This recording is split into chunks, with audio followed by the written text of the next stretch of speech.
Okay, hi. Welcome to our event, Reclaim the Cloud. We are so happy that you're here. I'm Rike. I'm the coordinator of the Bits Bäume network, which the Weizenbaum Institute is part of, together with other environmental NGOs, unions, and also critical tech organizations like Chaos Computer Club.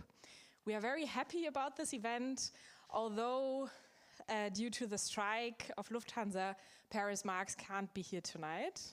But of course, we are in solidarity with all the striking workers, and are even more happy that we found not a replacement, but a very awesome addition to our panel. Anne, you will be presented later. Yeah, and Bits Bäume is a network that works on the intersection between tech and environment and human rights. If you're interested, you can find stickers and join us. We are not only an NGO network, but also a community. And if you feel like part of the community, welcome. You're part of the community now. And I will hand over the mic to Rainer. Thanks a lot. And also in the name of the Weizenbaum Institute, a very warm welcome. For those who don't know this institute or haven't been here before, welcome, especially in those halls. This building used to be a bank, so you might see some features that are still visible. The Weizenbaum Institute was funded 2017 and is funded by the Ministry of Research, Technology and Space Exploration. And here we do interdisciplinary research. And with an ethical twist, because it's researching the digitalization for the benefit of society. So people here come from backgrounds from computer science to sociology, from law, media, philosophy and economy. And the topics are from technology, power and domination on data markets, or also the new commons or distributed security. We're around like 200 people. And especially this event here now is like with Bits Bäume in cooperation with our research group, which I am part of, Digitalization, Sustainability and Participation. My name is Rainer Rehak. I have a background in computer science and philosophy, and I work on digital sustainability, convivial technology, epistemics of automation, and AI narratives. So today, or this evening and afternoon, first we will have 4 talks. Then there will be a little break, and then we'll have a discussion first among the panelists, and then we open it to us. Last thing, the restrooms are over there, so that's always, I think, good to know. Then let's get to the topic of data centers and. Yeah, right. And reclaiming the cloud. Usually, I mean, I guess that's really common amongst the community here and people that the cloud, of course, is not up in the sky, but it is concrete somewhere. And the question of data centers is especially relevant because they are invisible backbone to the digital constellation. And data center, I mean, it seems like it's a really pretty clear term, but the concept of data centers is actually really blurry. They differ in shape, from the basement of some college students to hyperscalers of the size of several football fields. They have different governance. It could be, in the first case, like a group of friends dealing with them to multi-billion-dollar corporations that are globally running those data centers. The usage might differ. There could be data centers for companies for themselves. There are data centers that use or do co-location for others, backbone renting, and then there are the hyperscalers, for example, offering computation and storage services. And of course, I think that's why we're all here. Data centers have or cause or maybe signify a lot of problems. We have monopolization, we have economic problems, like monopolization. We have ecological problems like the water usage, the resource usage, the energy usage, and especially in terms of water, some of the larger hyperscalers use more than 1 million liters water per day, and especially with the really cheap adiabatic cooling, a large part of it is actually evaporating and then getting lost in the circle. However, electricity is a big problem, and even the data centers that claim to use renewable energy, of course, cause problems elsewhere because we don't have 100% renewable energy, so the renewable energy being used there is missing elsewhere. And we also get to the resource use in terms of the computation devices that are being produced somewhere and end up somewhere. And especially if we now talk about, which we will hear later in the talks, talk about especially AI data centers, which have a really high computation load, this problem exacerbates. And because of this, there's a lot of discomfort and frustration, and we can see this amongst academia, but also activists. And we thought of creating this event so that we can somehow think maybe differently about data centers in terms of what can we do now, what should we research, what should we pay attention to, how should we maybe reconceptualize data centers, and what do we do afterwards.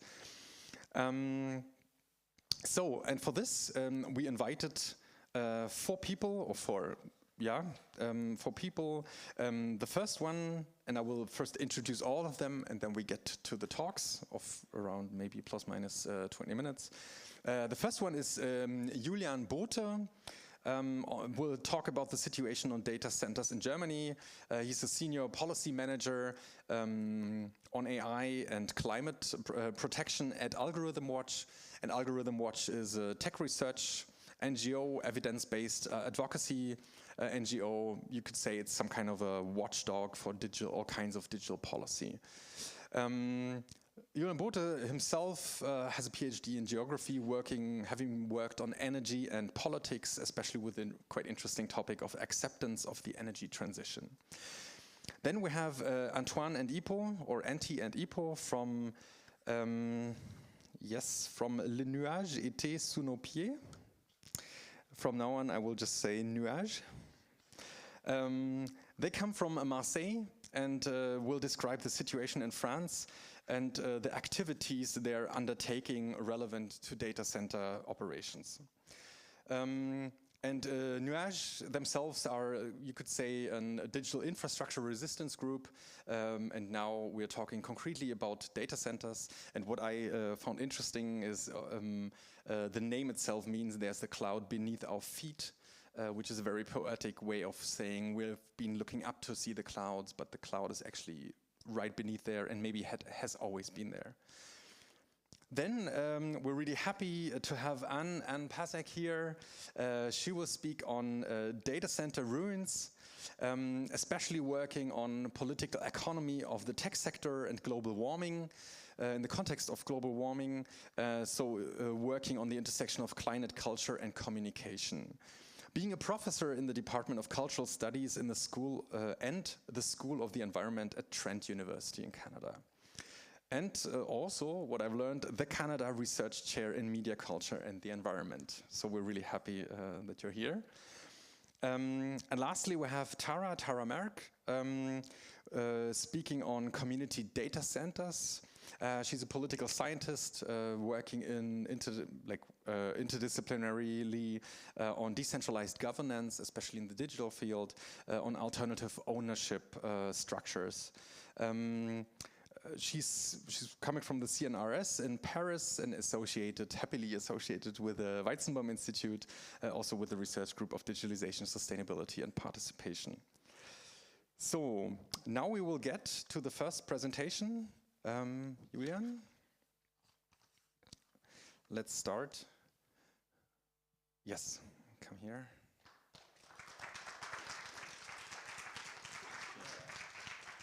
Thank you very much. Yes, I'm Julian. Thank you for the presentation and for the invitation. The title of my talk, my input today is AI, Big Tech and Climate, how the German government plans to attract even more data centers and why opposition is urgently needed. It will focus on the... Yeah. Where are we? Yeah. It will focus on Germany, even though many of the topics are not only to be seen in Germany, like the topic of the AI hype and the AI race. So the promise of prosperity if we win the AI race versus the fear of missing out, of losing wealth, etc. there's a lot of talk of sustainability and independence of our data centers by having data centers in Germany, but if you look closer, it comes down to the expansion of fossil fuel infrastructure, it comes down to skyrocketing electricity demand, and it also comes down to political support for big tech, even though there is this talk of independence. We have the combination also in Germany of AI, of big tech, of the energy sector. You're talking about the AI, energy, and fascism nexus. I don't think we see that already in Germany, but also in Germany we have this combination with the conservative CDU and with the Minister Rike. I will talk about that later. Yes, so I will talk about the federal government. I will talk about the data centers in Germany, about the facts.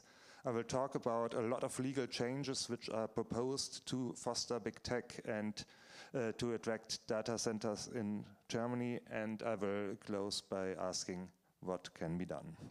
So, the federal government the federal government in its coalition paper said, we want to establish Germany as an AI nation. So what does that mean? I'm starting with the presentation of the National Data Center Strategy of last month. I think you maybe know the two persons to the left. It's Carsten Wildberger, our Minister for Digital Affairs, and on the right, Katharina Reiche, Minister for Economics. Well, and he said, Wildberger says... Und ohne den massiven Ausbau auch von Kapazitäten können wir im globalen KI-Wettlauf sonst nicht mithalten. So, here you see, in a nutshell, what does it mean? The global AI race, we need a massive expansion of data centers, otherwise we will lose the race. And Katharina Reiche. Denn eines ist klar, wenn im 19. Jahrhundert der Zugang zu Kohle den Wohlstand garantiert hat, ist es im 21. Jahrhundert der Zugang zu Rechenleistung, zu Energie und zu künstlicher Intelligenz. Vielen Dank. So, what was coal in the 19th century? While in the 19th century, coal was necessary to have welfare and wealth. Now you need AI. Of course, it's highly exaggerated. You also wonder how Switzerland could become such a wealthy state without having coal. But it's also more because we have a lot of this narrative of the coal industry, where the coal industry was in Germany. Now we can build AI, and then this will secure the wealth of the future. So to look into the details a little bit more even, I'm drawing this written quote from the presentation of the AI strategy, and we have everything in there. So we have Germany needs more computing power, point. So that's the first and fundamental assumption. We want to use artificial intelligence everywhere, in business and society. We want to triple or quadruple even our capacities. We want to have sufficient space, affordable, secure electricity and fast approvals, which boils down to deregulation and to subvention of electricity to the disadvantage of the society. It boils down to less environmental rights.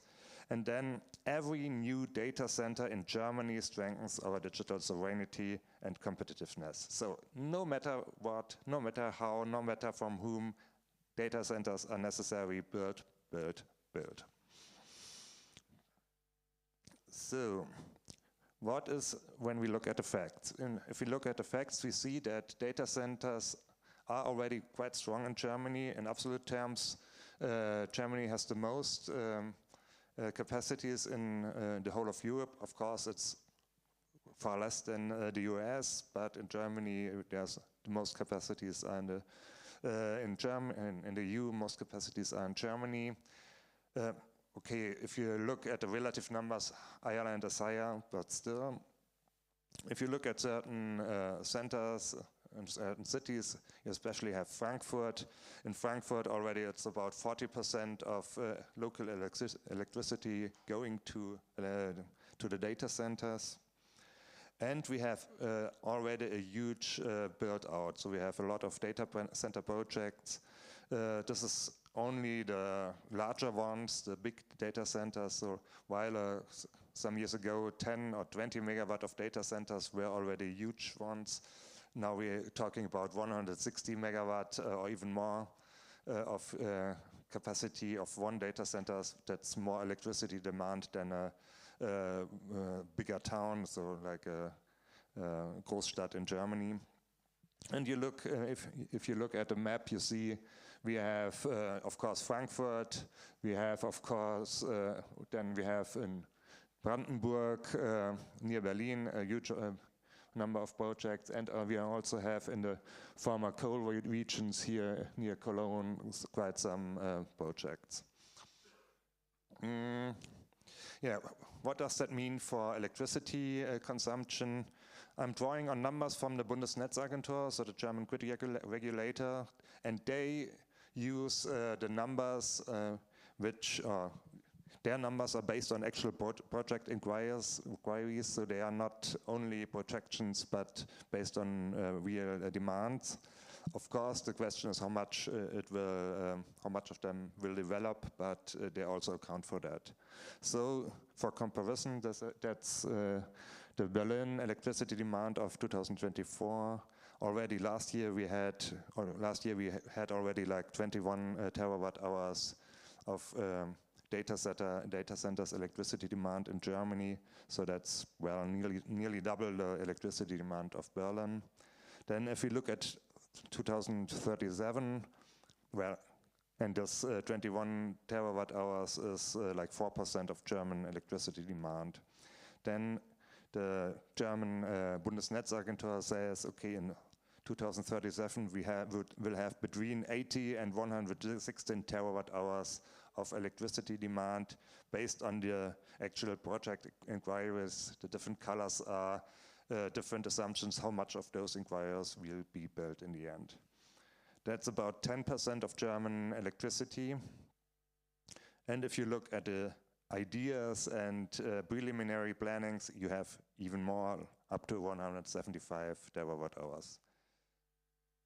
These numbers are quite astonishing, I would say, but the most astonishing number is the one which will follow, because these numbers are based on inquiries as of March 2025. And if you look at the numbers from 2024, then they estimated 30 terawatt hours. So within 1 year, we had like triple or quadruple the numbers than the estimates were before. So, and if this will be the same this year, these numbers could be even higher.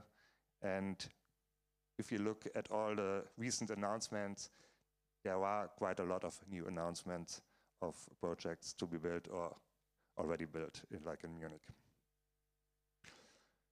Data centers create additional demand for electricity. Rainer already said that, so that will be missing in other parts. But it's more to that. It's also that in Germany we have the law, the German Energieeffizienzgesetz, Energy Efficiency Act, who says that from next year onwards, data centers must run on renewable energies, but on an annual basis, in German, bilanziell. So they can use renewable energy certificates for fulfilling this law. They can run totally on gas power, but they still can claim to be green because they can buy the, let's say, renewability from Norway, from water plants in Norway. So those, after selling those certificates, those power plants, water power plants in Norway cannot say, or are supposed not to say anymore, that they are renewable, because then the gas power from Germany is renewable. But of course, it's a totally squad system, and which would need to be changed, which is highly necessary. And another point, we also have this thing Fabian Halfer and Niklas Steinke call infrastructure extractivism. So data centers systematically exhaust the grid capacity, but they also depend on the pre-existing grid, the grid which was built by public money. And especially if we have all those AI hype, build, they will systematically ask for grid connection capacity until it's exhausted. And so in Berlin, Niklas and Fabian say it's about 93% of the capacity which is asked for by only 0.1% of all the applicants. So that's a data center project. That's infrastructure extractivism. So what does it lead to? Expansion of gas infrastructure. We have more and more gas-fired power plants for data centers in Germany. We have them for peak load, we have them for backup capacity, we have when there's insufficient grid capacity, but we also have it more and more, at least claimed as an alternative for grid connection.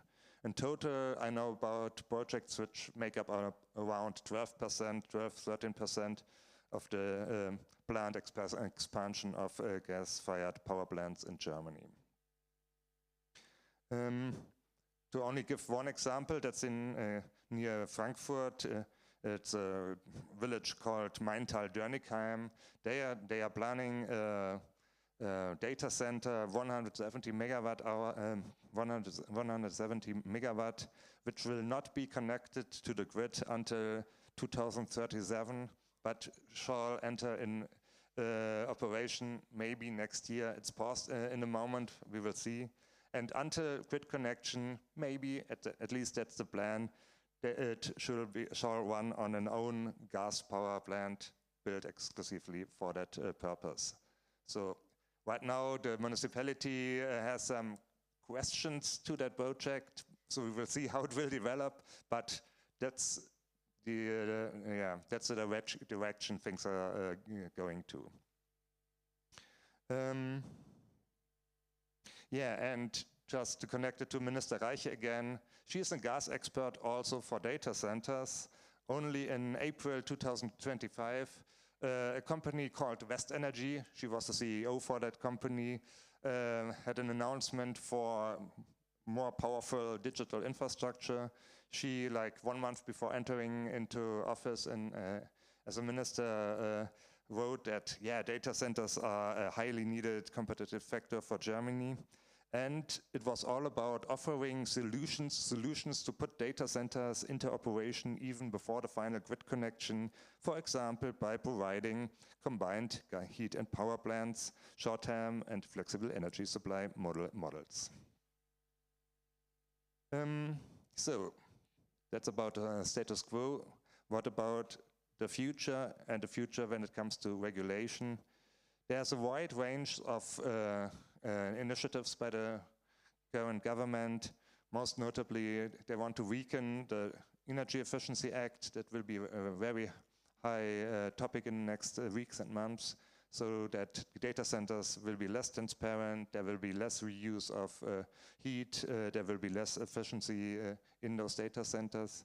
We have the grid package, maybe you heard about that Katharina Reiche wants to stop or slow down the expansion of renewables because the grid is not built out enough, but also because we need more space for data centers. That's what she says when she talks about it. And then we also have the issue of electricity price subsidies for data centers. To remind of that, every new data center strengthens our digital sovereignty and competitiveness. So no matter how where the power comes from, but also no matter where who builds it. That's a picture of the launch of the AWS/Amazon European Sovereign Cloud. So now Amazon has a European daughter company, and that's why now their cloud are sovereign. Until now, they run on co-location data centers, but they will also build more data centers for that purpose in Brandenburg, near Berlin. And of course, it's a lot about big tech lobbying and also about profiting. At least it will be the big tech companies who will profit from this deregulation approaches. You can also prove that because in Lobby Control and Campact in the last weeks had an investigation into all the lobby efforts. You can look at the emails if you look at the German lobby register, and then we have all those demands for changes of the Energy Efficiency Act, which now are in the draft of the Act. So the draft got released last week. There was another leaked draft before that, and the changes are those the big tech companies pushed for. So for example, Google called for the introduction of realistic energy efficiency metrics, like the power use efficiency, and now we have the weakening of this metric in the draft. Microsoft wrote that yeah, it's not really realistic to do waste heat recovery if you have no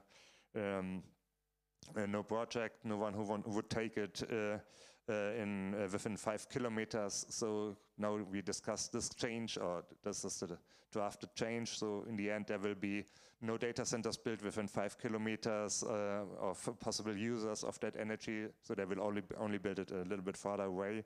And the one which I think it's very important, the one about transparency obligations. Until now, data centers in Germany, as in other European countries are required, supposedly, to publish their electricity demand, to publish their power use efficiency. Nobody does it because it's not enforced, but they are supposed to do it. And then now in a new draft, there is this clause, you will not need to release data which are business secrets. And this is exactly what Microsoft called for before. So to stop this Energy Efficiency Act will be a huge task, a very important task in the near future. And I think it's a task where public participation is also very useful and needed. Until next Friday, it is possible to hand in your position on this draft. So if you want to do it, I think it's very important to do so. Reach out to me, I can send you the draft and the invitation. On the other hand, we see protest is effective. Groß-Gerau is also a town near Frankfurt. There, the municipality said no to a proposed planned data center of about 160 megawatt built by a company called Vantage. And there they said no because they said no, the disadvantages are higher than the advantages. And in that case, it's very interesting. The administration of the town, they had made a list of pros and cons and of the effects of that data center, and that was the base where the municipality said no, we want or don't want to do that. So what can be done? I think we have to push back locally to resist data centers. Nationally, we say no to the legal changes. I think the Energy Efficiency Act is very important, but also at the grid package, the Netzpaket, which will come after that. And also discursively to stop the hype that we will need ever more data centers, that we will ever more large language models. We have to strengthen alternatives. We will hear about that later. But one thing I would say, there was also a proposal to change the market of cloud computing in Europe. I think that's also very interesting to try to break down this connection we have now between the cloud companies and the underlying digital infrastructure. And of course, we need an alliance of different people to do so. An alliance, for example, of anti-big tech, for example, an alliance of anti-big tech, digital rights, and climate justice movements. Thank you very much.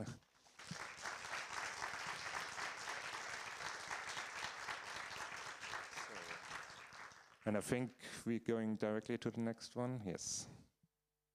Yes, if you have any questions, maybe note them down, or there will be time later on. Now we get to Antti and Ipo.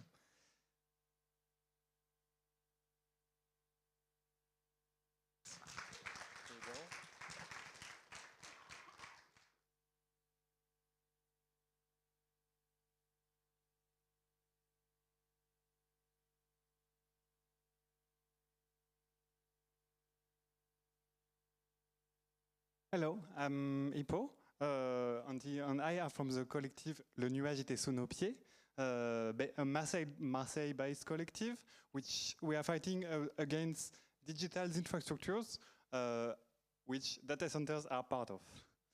The name of our collective is inspired from another Spanish collective, which is called Tu nube seca mi río, which means your cloud is drying my river, about an Amazon data center implanting in their area in Aragon? No, in Aragon, in south of Spain. We are a collective formed in 2024, coming from ecological struggles on the technocratic spheres at the conjunction of both. Our perspective is that data centers are a nodal point of imperialist power, and as such, they are tangible political targets. Our work articulates around territorial impacts of in digital infrastructure, as like resources and land predation, climate harms, and pollution, and also around the full production chain of the digital infrastructure, like extractivism and digital labor, and also what these infras are the name of, as military power, imperialism, and technofascism.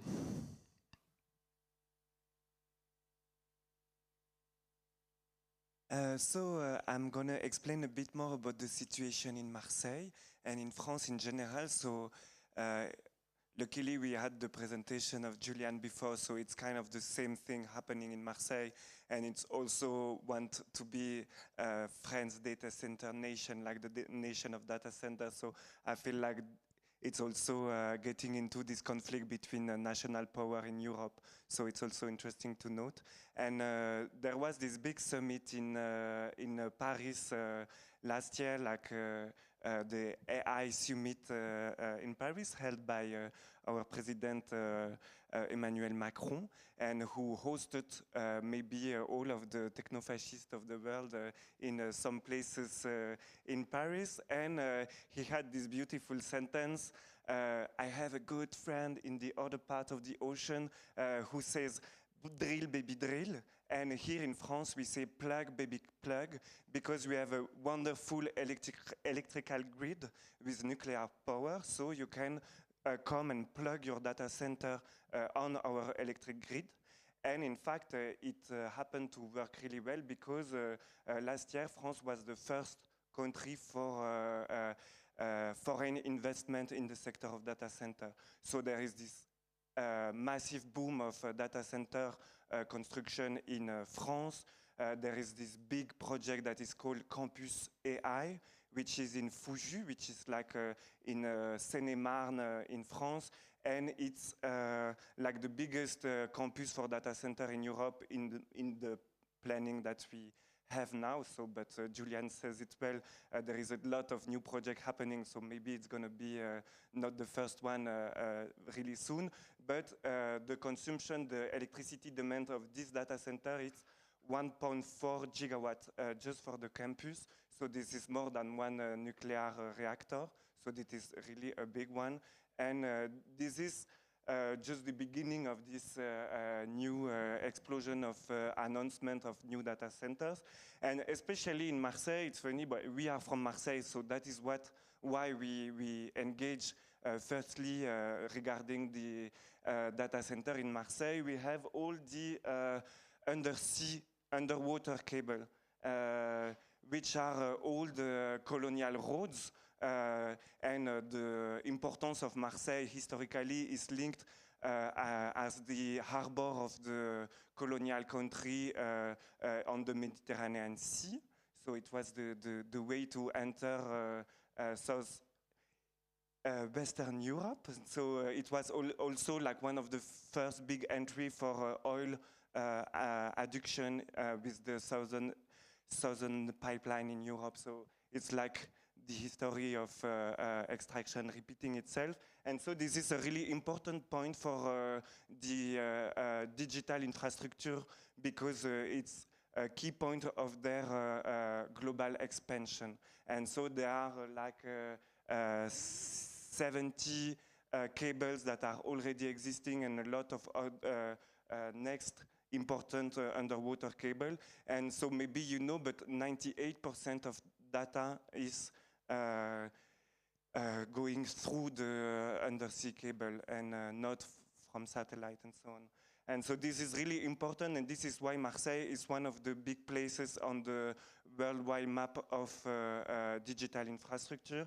And also it's connected to the FLAP, what we call the FLAP, which is Frankfurt, London, Amsterdam, and Paris, which are the big center of Western Europe. And it's the connection between the FLAP and the Mediterranean Sea, so the African market, and also like the South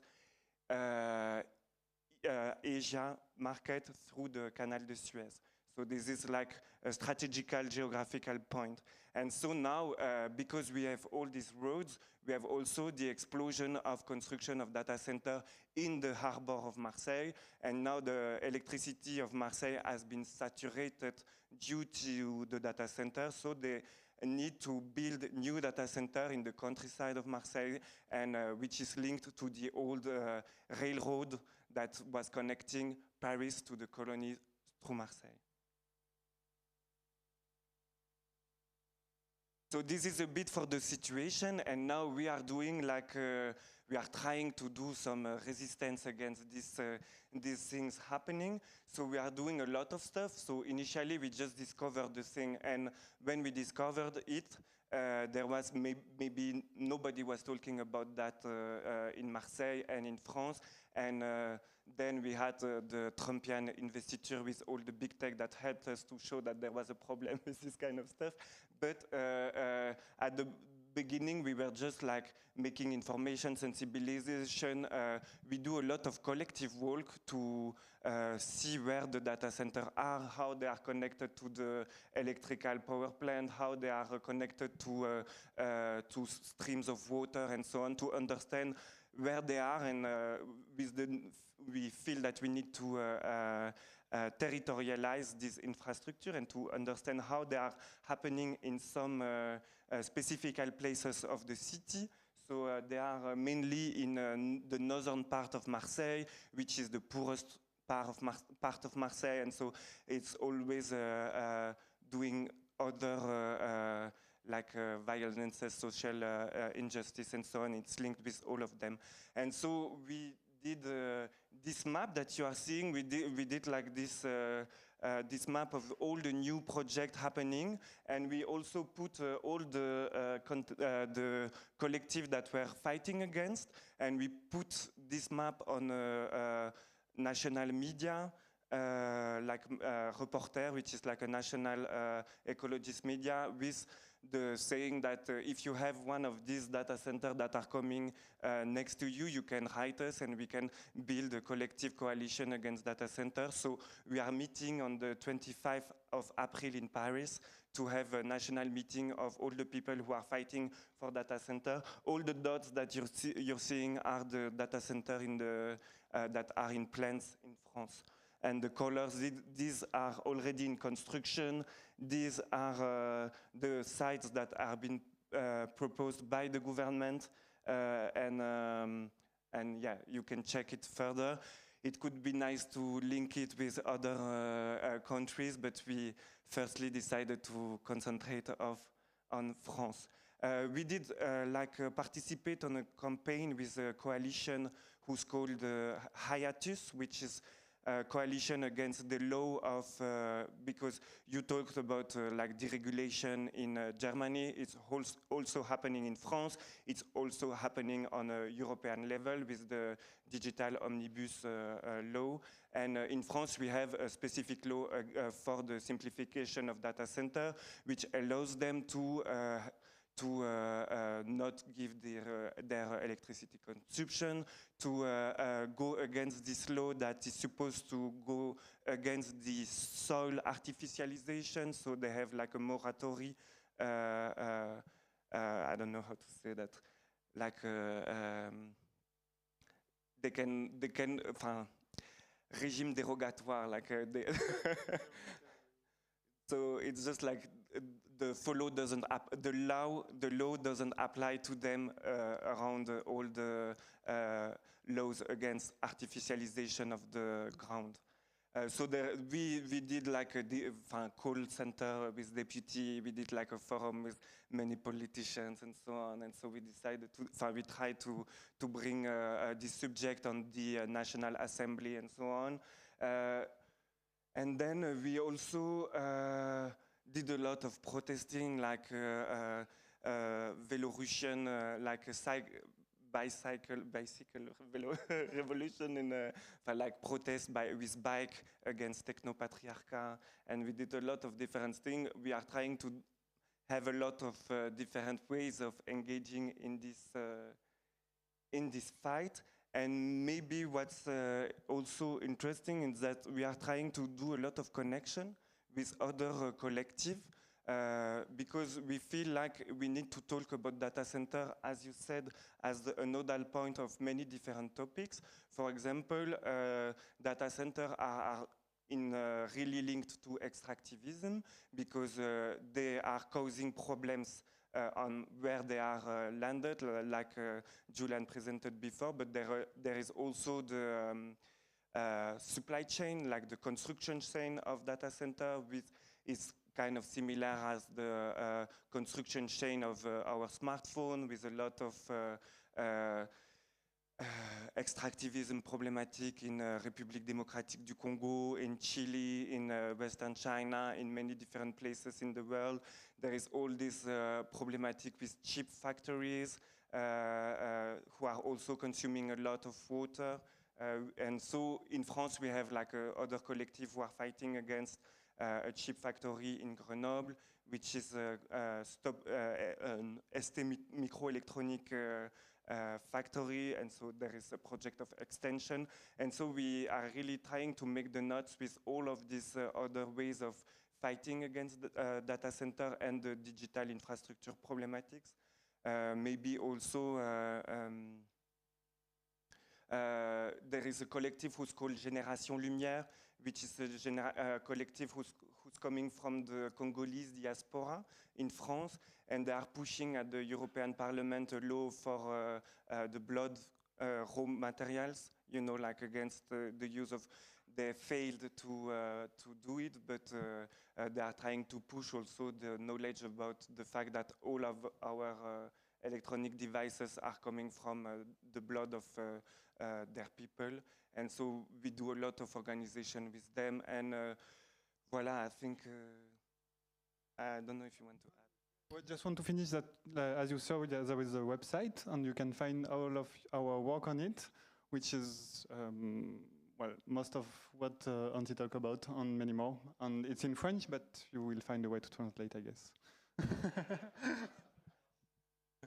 And also we are doing a lot of, now we are trying to do like a juridical coalition with other collectives to see what are the possibilities of litigation against this construction of data centers.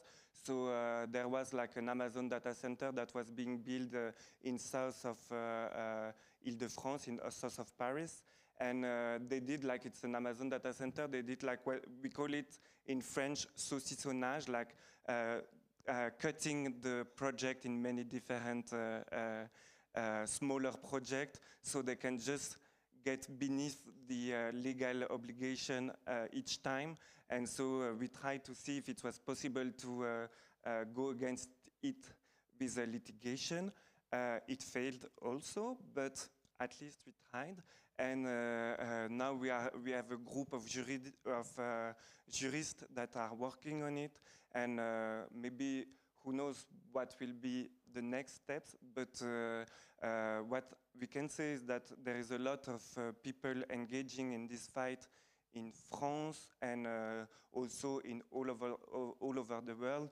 The fact that we are here in Berlin now, it's also really interesting because we feel like there is an importance of thinking about this subject on a European level and then maybe international level, because as we said, there is a lot of international problematic that goes with it. And so we are really lucky to be here. We had the opportunity to meet people that were working in that direction here also in Berlin, and so it's really nice. Thanks a lot for having us.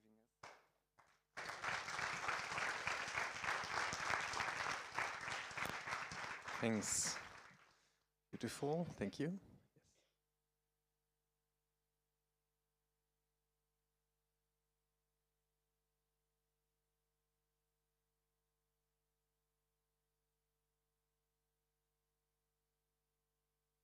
Thanks, Anne. Thank you, everyone. It's a real delight to be here with you today. I will be your substitute Canadian. There's at least two of us who are upset about data centers, and we had to send one. So I'm an academic who studies the environmental impacts of the tech sector. And as we've heard, there are impacts, and the situation is not looking great. So through a couple of different paths, I've been trying to urge fellow academics, urge people in the Canadian policy landscape to try and think about how we engage in environmental politics of data centers. One that thinks both about local and global impacts, one that really thinks coalitionally, as we've heard just recently, about how you get really different people together to build power around what tech could or should look like, who benefits from its profits and who bears its harms. And so everyone on this panel is extremely inspiring to me. And I think their efforts are really essential. People need to be able to say no to data centers if they don't want them in their communities, if those companies are offering them a bad deal, if the environmental impacts are too high, or if the social justification for this whole thing existing just isn't there.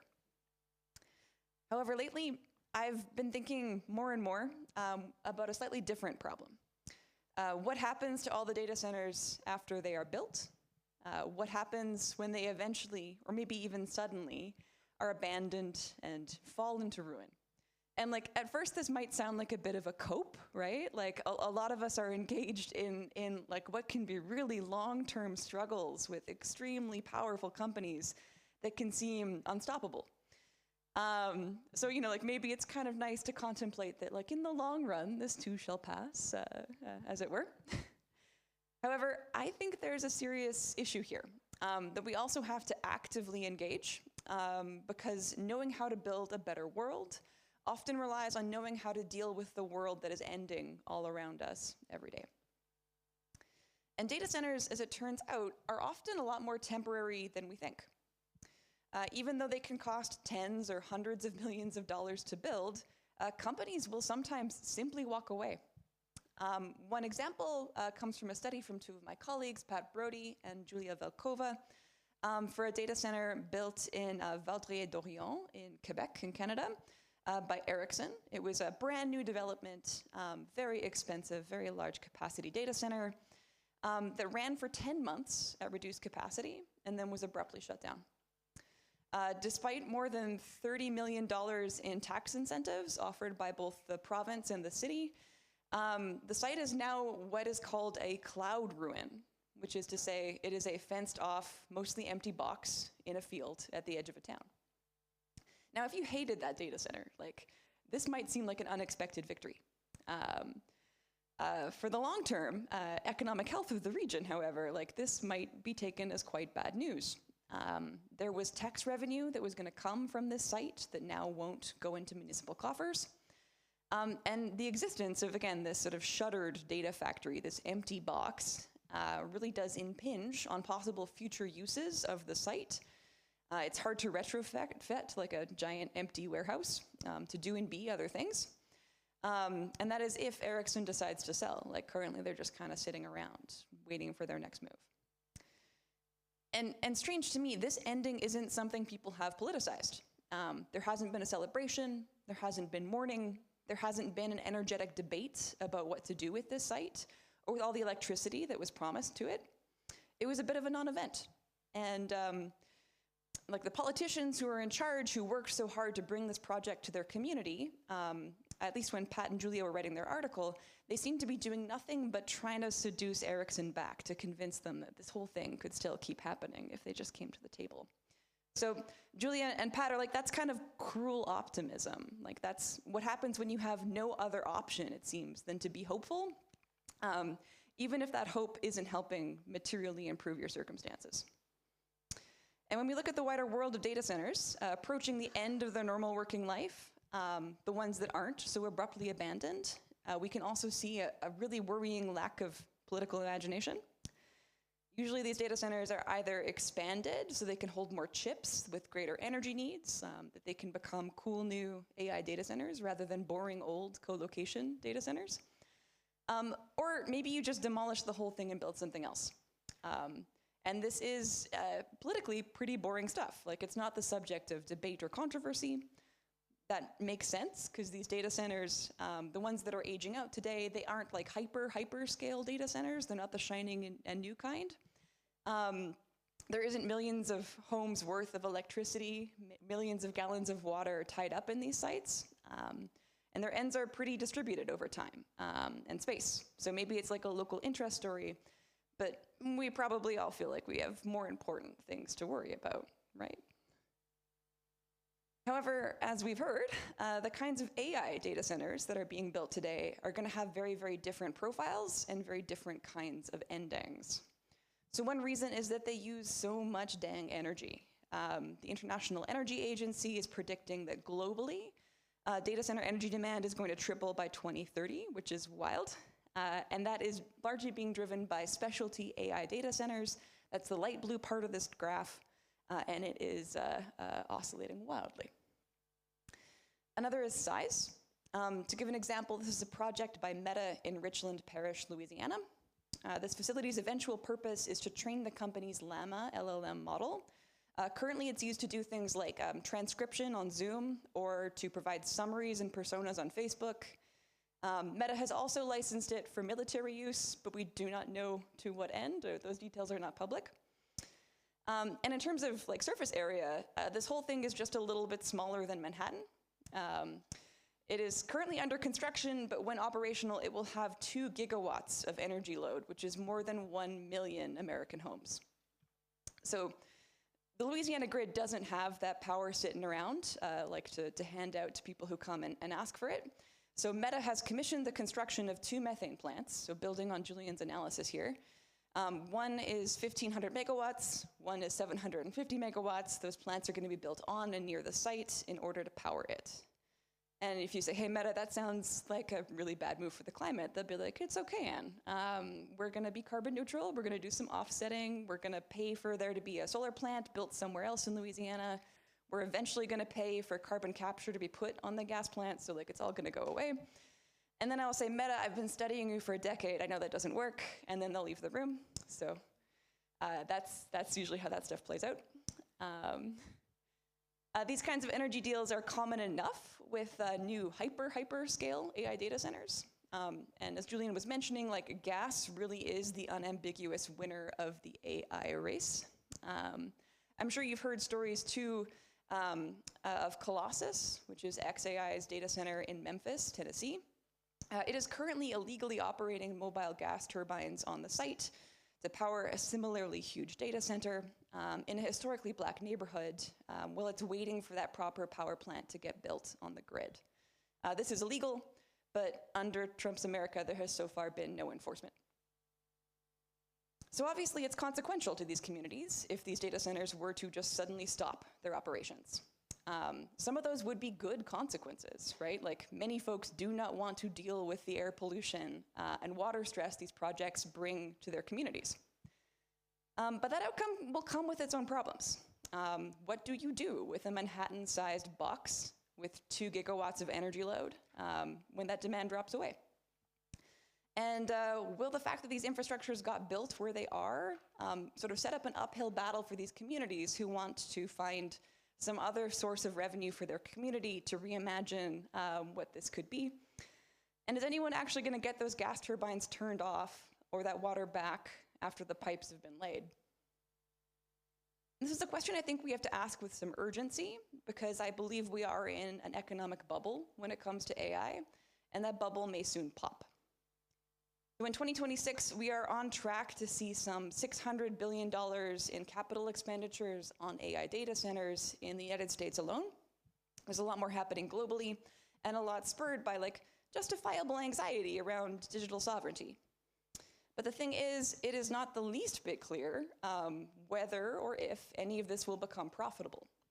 A report from last September estimated that AI firms will need to make $800 billion in profit every year by 2030, just to keep up with the cost of already committed capital expenditures.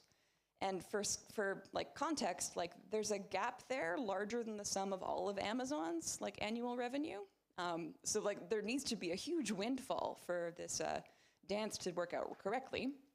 And of course, no one is actually making profits on any of this yet, at least not more than expenses. Generative AI has been a massive exercise in trying to build a market for something that people aren't yet willing to pay for, or at least not pay the proper cost associated with it. And it's gotten to the point where companies can no longer finance their own construction and chips for these AI hyperscales. They've instead developed a series of increasingly complex forms of debt swaps and horizontal finance to basically kind of pass the same dollar around everyone's pocket.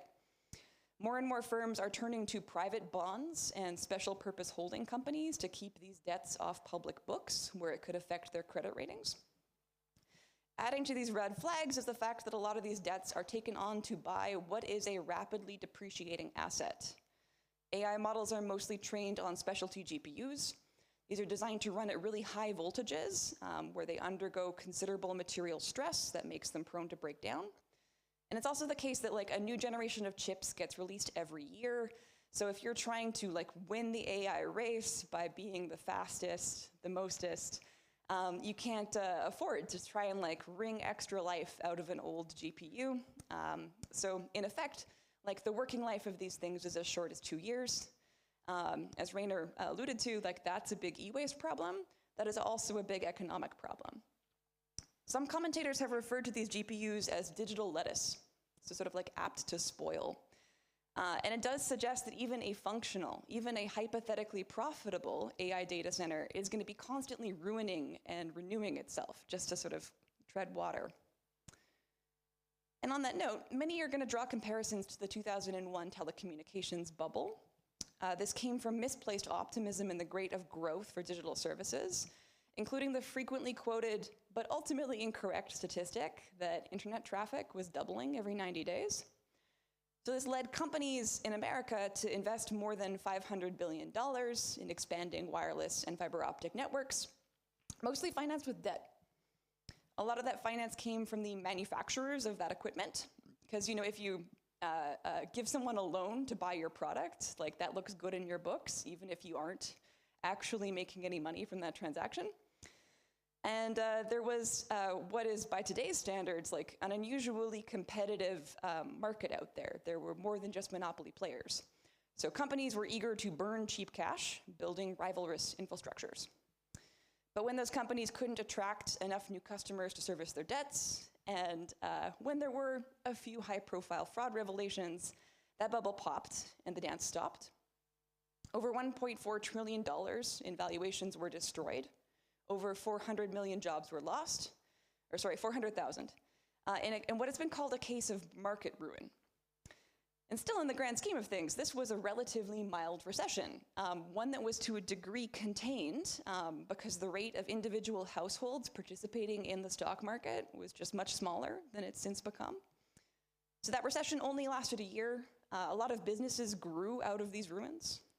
Larger players were able to buy abandoned fiber optic cables at really bargain prices. This led to the development of the cloud industry in general. It meant that you could put compute wherever there was cheap land and energy, and you didn't have to worry so much about the transportation part of the network. This in turn helped shape the tech monopoly system we see today, with cloud players really heavily represented in the so-called Magnificent Seven. And all in all, like, this crash was fundamentally an act of wealth transfer. People who lent money to these companies only recovered about 20% of their loans, but their losses subsidized the next generation of actors who could put those stranded assets to use, and that was ultimately your Googles, your Facebooks, your Microsofts, and so on. However, conditions in today's bubble are notably different. There is the aforementioned digital lettuce problem, and our financial system is much less sort of firewalled sector by sector. Large tech companies, all of who have extended themselves into building infrastructure, now make up more than a third of the S&P 500, which is an index that is more or less synonymous with the stock market. So this means that private investors, including a great many pension funds, are now exposed to a lot of risk. This is especially true for investors who try to maximize the ESG qualities of their investments, because ironically, tech stocks are where people will go and put your money if you ask to divest from fossil fuels. And once again, none of these companies are turning a profit on AI, while rising inference and scaling complexities mean that they must continuously spend to keep up with the terms of the AI race as it's been set. OpenAI is projected to run out of money in 2027. I think that's going to be immensely consequential. We saw Sora get pulled off the shelf earlier in the month. That's also, to me, a really interesting sign. So what happens if, or when, this bubble pops? Here I can really only speak in very general terms. There will be shocks. There will be layoffs. Previously subsidized infrastructure will suddenly need to be priced correctly or sold off at really bargain prices. Some services will kind of limp along for a while and then get shut down. Power bills won't always get paid, certainly not taxes. The energy infrastructure is built for the AI boom, those gas plants in particular. They will need to find new use cases. They will need to attract new customers, likely at lower prices. And grids, I think, overall will struggle to kind of adapt to this head-turning spin in low demand. I don't think this means the end of all AI technology forever, right? The field has been through summers and winters, and it's the case that we now have models small enough that you can install and run them locally. But a bubble pop here would represent, I think, a quite profound shift in assumptions about the timescales of industrial automation, enterprise knowledge work tools, and maybe even geopolitical strategy. People who depend on these tools will have to confront new gaps in cognitive abilities and maybe even relationships. The effects on pensions and retirement funds could be quite profound, and the communities that host AI data and energy infrastructures are going to end up, perhaps quite suddenly, living next to a hyperscale cloud ruin. And from all this, I think there's basically two major conclusions we can draw. One is that data center resistance work, it has even higher stakes than perhaps we first thought. Slowing down AI growth means mitigating the harms of the AI bubble. And it also means that resistance can just mean delay, right? If you slow down access to building these data centers, and in that slow crawl, the market suddenly crashes, that data center is not going to get built. So you've won, even if it wasn't through purely your charisma and power alone. Secondly, I think we need to start planning for the pop. We often say in politics that you should never let a good disaster go to waste. Certainly, some political forces have been more successful than others in following that advice. It's quite often business interests rather than democratic social movements that do this kind of long-looking strategy work that are able to muster agile responses to disaster. So I really think we need to get started. But how do we do that? The future is hard to predict accurately. If I could do that, I could make a lot of money on Polymarket and, I don't know, fund my own NGO. It's difficult to think across a range of possible different outcomes too. We can focus only on the one we're most afraid of and stop thinking about the ones that we might instead want to build, ones that might actually be good. And one thing I've been doing to get around this challenge is I've started writing fiction. And I've been asking friends who are also nerds about data centers to write with me.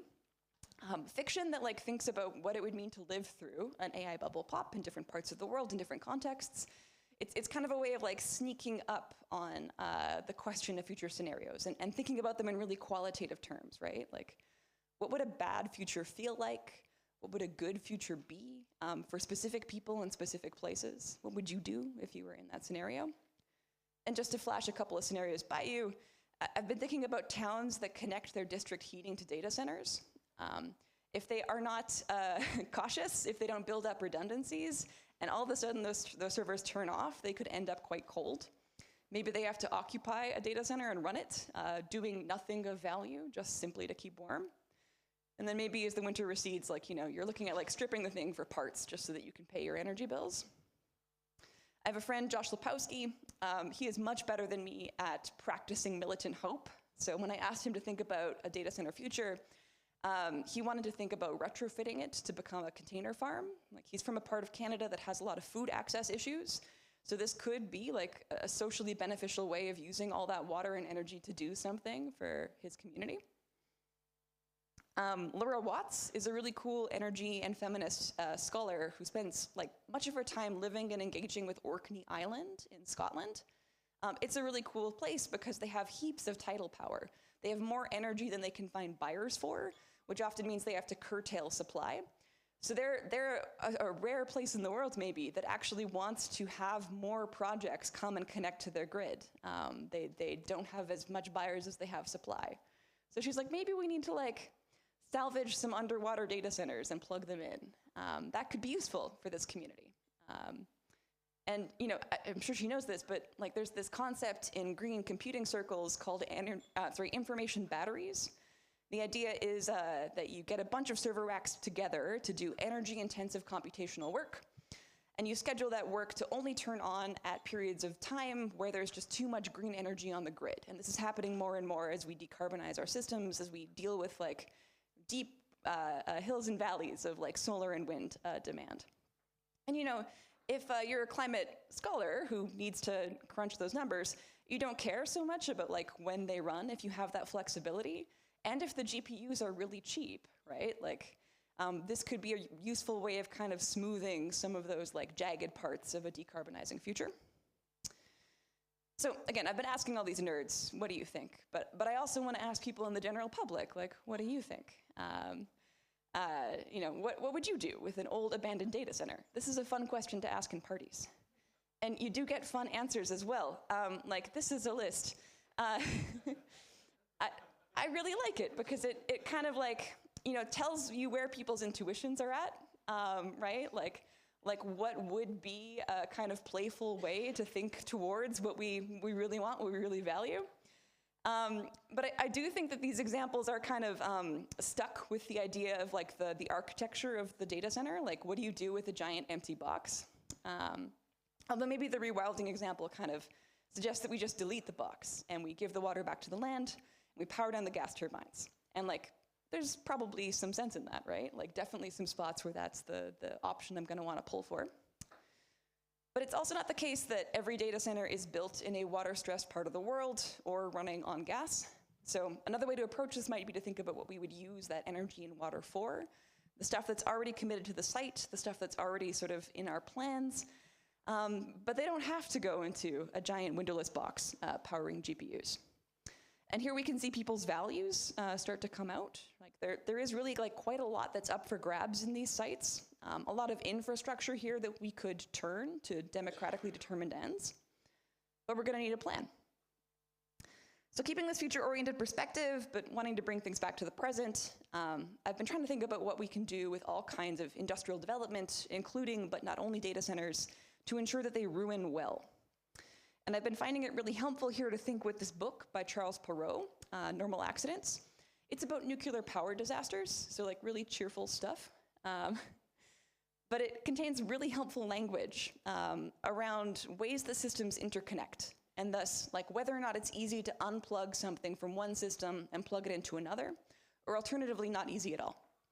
And I think we need that kind of analysis for the range of different data center developments that we're meeting in planning tables today. We need to ask what kind of system it will be easy to unplug from a data center and plug into something else. So if that is a bunch of gas turbines and short-lived GPUs, maybe we don't want to invite that project into our community. if it's with solar power and battery backup, if there's digital infrastructures that stand a good chance of being repurposed and reused, that might be a potentially different story.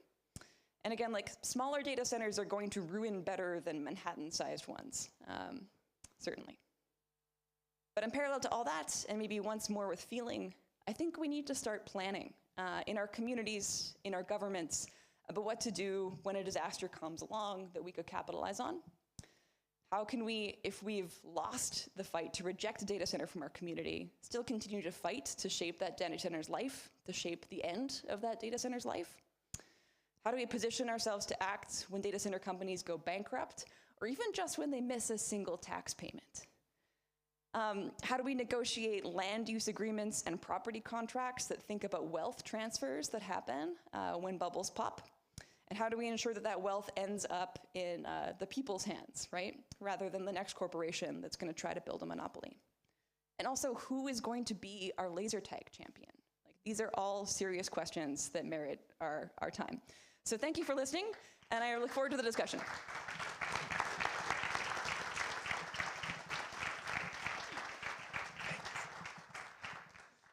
Thanks so much, Anne. Now we have Tara with the community-owned community data centers.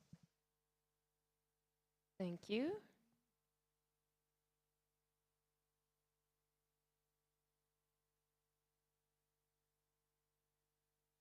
All right. Great. Yeah, thank you all for being here, and thank you, Anne, so much for setting up the stage, because I feel like I'm coming in at the right time to talk about a project that is really about imagining what could we do differently, and asking random people, not at parties but elsewhere, to imagine this idea of community-owned data centers. So what I'd like to talk about today, one second, is to first of all explain why I think imagining community-owned data centers, not specifically in data center ruins, but more in a greenfield approach, why I think that's important and we should talk about it. I want to explain a little bit about how we try to open up a space for discourse on these community-owned data centers, what we learned from it, and then of course also a little bit of an outlook on where do we go from here. So why should we care and talk about community-owned data centers? I feel I'm going to be a little bit repeating what others have said, which I also think is encouraging, because it feels like we all have arrived at a similar analysis of why the topics that we're here to discuss today are important, and why a certain discourse sort of needs breaking up. What I want to add to what has been said before is sort of this idea that, is there a way to imagine technological infrastructure being more democratically accountable? Is there a way that democratic accountability and oversight can lead to us stopping more gas turbines being built? Is there a way that we can stop more data center construction in historically disadvantaged areas? Is there a way that we can voice these sorts of needs and opinions and actually enforce them? And I think that if we want more democratically accountable technological infrastructure, we're not going to get around asking the question of ownership. Asking the question of ownership for infrastructure as a whole, as Ipo and Antti from Nuage have explained, asking who owns the platform, the protocol, the robots, the servers, the data, the AI model, but also very concretely, who owns this data center. It's also something that Julian mentioned in his talk, right? Digital sovereignty means more data centers, regardless from whom and in what shape or form. We don't think so. We think it matters to ask who this is. We think it matters specifically because ownership, of course, bestows a bundle of rights. It gives you the right to decide what sort of energy supply you might want to have. It gives you the right to decide where you might want to set up your construction. It gives you the right to decide what the life cycle of your technological equipment inside the data center might be and what is hosted on it. So all of these questions are important to ask when we ask who owns something. When we look at the data center discourse, of course, this is where we see some repetition. The ownership is usually narrated as being things like Stargate, so OpenAI, Oracle, SoftBank, that's them, and their massive construction, so it's always huge data centers. Here is Hyperion of Meta. I want to mention the names are great, and also mentioned Colossal from XAI. So the ownership of data centers in our current discourse is always huge data centers and always big tech sort of owned. This, as Julian has said, is sort of narrated as there is no alternative discourse. Either you get with the program or you're going to fall behind, and I'm not sure exactly what that means, but it's going to mean something catastrophic, so you better not fall behind and better build more data centers. So why in this climate do we think it's important to talk about community data centers? Number one, community data centers for us insinuates a change in the ownership structure. And it sort of tries to break up this idea of there is no alternative to huge big tech-owned data centers, but shed light and emphasize, highlight, platform ideas and existing alternatives that break up, especially that ownership and scale sort of model of things. I think talking about community data centers can also help us to position ourselves beyond a binary, that it is either pro big tech hyperscalers or anti all, or like against all data center construction. But maybe there's a way to not just say no, but a way to say no and, or no but, and inject some sort of our own demands in there once we know what those are. I think it's interesting to talk about the community data centers right now, because as we've heard, these protest movements and these organizings, these analyses that we are repeating throughout these presentations seem to be salient at this moment in time, and people are listening. Everybody here today somehow seems this is interesting enough to sacrifice a few hours on a Monday night, right? And that's amazing, actually, because usually anti-big tech protests, especially the virtual ones, have not been that successful. But recently, if you follow the news, you see little snippets from around the world of actually successful indigenous groups protesting or delaying data centers. We know what's going on in Germany. We heard from Groß-Gerau. We hear about your projects in France and that sort of thing. I think this is an amazing momentum, and it's something to capitalize on, not a crisis, but a positive change, and also, as I said, inject these alternative demands into it instead of just saying no and risk sort of big tech companies waiting out this momentum and then just doubling down on their original plans as soon as focus shifts to other crises. And yeah, of course, it's also then intellectually interesting just as a way to explore a new path towards more accountability in digital infrastructures. So unsurprisingly, we decided to create such spaces to talk about these things. When I say we, it is not just myself, but we're working together in a group of researchers and practitioners, including Morshed, based in Edinburgh, Raimundo between Mexico and Belgium, Leo, Switzerland and France, Julian, Andre, Rainer, and myself here in Berlin. So how did we start talking about data centers? Obviously, we didn't just go to a party because we work in research, so we had to do a structured approach. And that was sort of done by conducting a number of workshops that involved around 130 participants inside 13 different events in 4 countries. And each of those workshops sort of started with us giving people one of these worksheets where we said, imagine a community data center, and prompted them to describe, what would it be for? What would it look like? Who would own it, govern it? How would it be operated? Who would fund it? All sorts of things like that. We then asked people to come together in groups and discuss their ideas. So none of these sort of outputs that we generated are individual, but they're all the outcome of some form of collective discussion and negotiation. We got them to literally draw their ideas. So these outputs are drawings. Present those back to the group, and all of these impressions are from a workshop that we hosted in Istanbul, so we had cats involved as non-human actors too. Through this exercise, we collected 34 images, capturing what groups thought a community data center should look like. We saw data centers based on templates and community organizing kits. We saw data centers that had saunas and cafes and gyms inside them. Data centers inside schools integrated with vertical farms. Data centers in mountains. And here's a data center, for example, in the middle of the city, and it's built from glass. So lots of different things, and then of course, you know, in this more structured approach that we chose, we also did the thing that we do as researchers. So we analyzed these drawings and tried to understand, right, what does this tell us about what community data centers actually are? So here's what we found.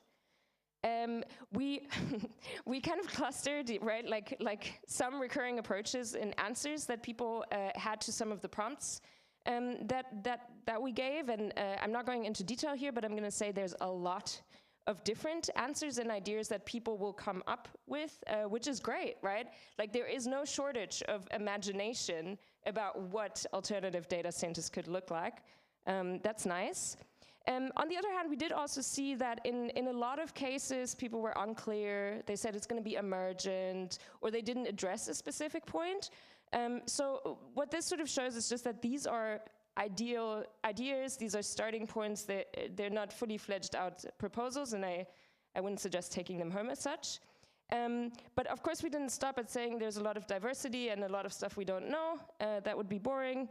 We started clustering and looking for recurring sort of internal configurations that these images showed. And from doing that, different types of somehow ideal things did seem to emerge. I'm going to present 3 of them.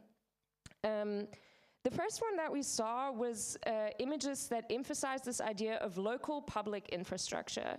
So in these images, it was often a publicly funded data center operated by public administration, owned by public administration, governed by public administration, usually though also with like existing institutional citizen participation mechanisms, be it referenda or assemblies or something like that. Often these data centers were somehow embedded within cities or within villages, so quite central, and they served either hosting digital services for public administration or local services. Like we want to have a local cloud for people that live in the vicinity, or we want to have a local, even AI model came up, although very little. And yeah, this sort of type 1 emphasizes the idea of transparency, public value over private value, local benefits, as in geographic local benefits, and also oftentimes the use of renewable energies.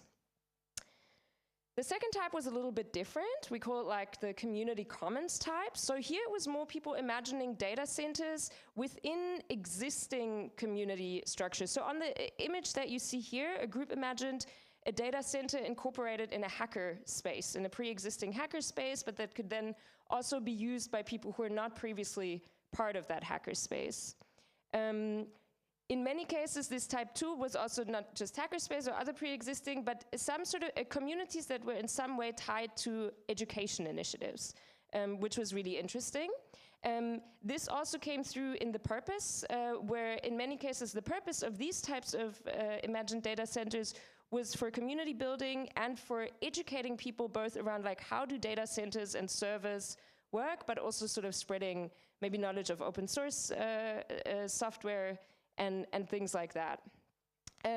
Not exclusively, but often these types of data centers were imagined as cooperatively owned and governed, so a very specific legal form, although others also exist, and relied on mixed funding modes. So this one, in this case here, for example, it was even generating revenue through co-location, and this revenue would sustain also the hackerspace itself, right? So there was like, it wasn't just the data center for the sake of the data center, but it did something else.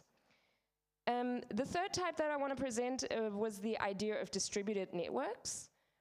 So here it was mainly around people imagining servers or nodes of a network being incorporated in other existing structures. So in this image here, there's one on a house, there's one on a buoy on the high seas, there's one that's just part of a personal computer.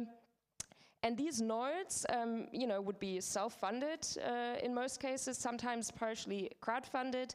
They would be connected via some sort of protocol and together form a type of distributed data center network.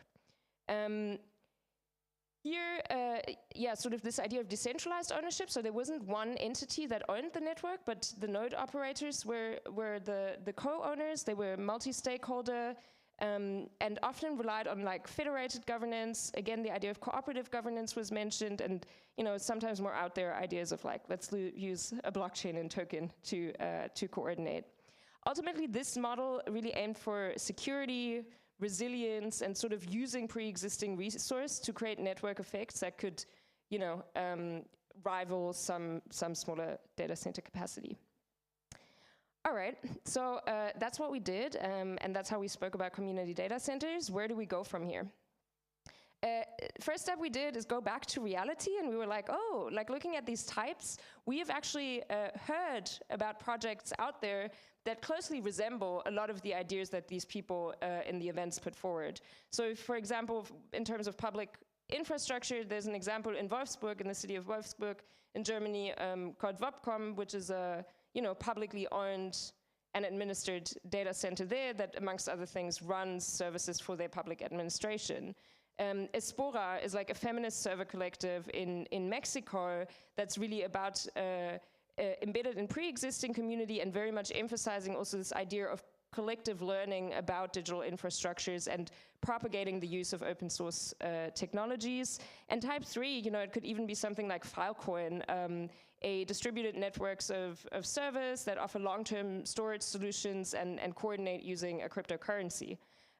So interesting here is not to go into detail, but that people who were maybe not familiar with these projects were very much imagining things that are not unrealistic, but that already exist out there, and that can help us then to go further, scrutinizing the impacts of such projects, but also understanding the type of institutional support we might want to call for that can amplify the creation and impact of them.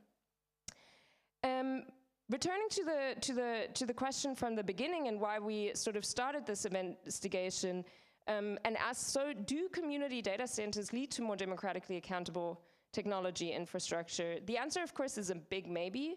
I believe in the type 1 and 2 that we presented, there's direct pathways on how democratic accountability can be enacted, either through public ownership, right, where officials are elected, or through cooperatives, so democratic economic democracy built in from the beginning to an extent. In the third case, it is not a given. So do they solve for the problems that we set out to solve? It's unclear, and I do also want to add that, of course, asking this is the tip of the iceberg. We've heard about the extraction that happens way before the data center is built, that happens in the mines to produce computational equipment. It is not said that these data centers will have a better mix of energies to run, et cetera, et cetera. So it's a small part of a big problem, but there are at least two viable pathways that people were just imagining who were previously not super familiar with the topic. So it doesn't solve everything. Nevertheless, I do want to reiterate that, I think especially right now, we have good reason to say that it is important and also impactful to speak and imagine and try and be concrete about what we want in terms of data center ownership, because it can influence and be this leverage point for all sorts of other demands downstream. I think it's interesting to see that community data centers are a thing, real and imagined, and they actually converge quite a bit. And yes, that once again iterating that this idea of like scrutinizing ownership and questioning ownership throughout all these processes can really be a meaningful starting point to change things throughout the supply chain of AI and other digital technologies that we use today. Yeah, thank you. You can follow the project at this QR code.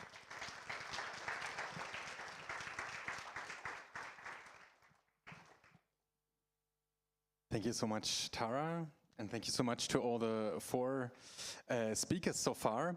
So now in the tradition of Bits Bäume and Weizenbaum Institute events, we have a little break, but break means you can look left and right who's sitting next to you.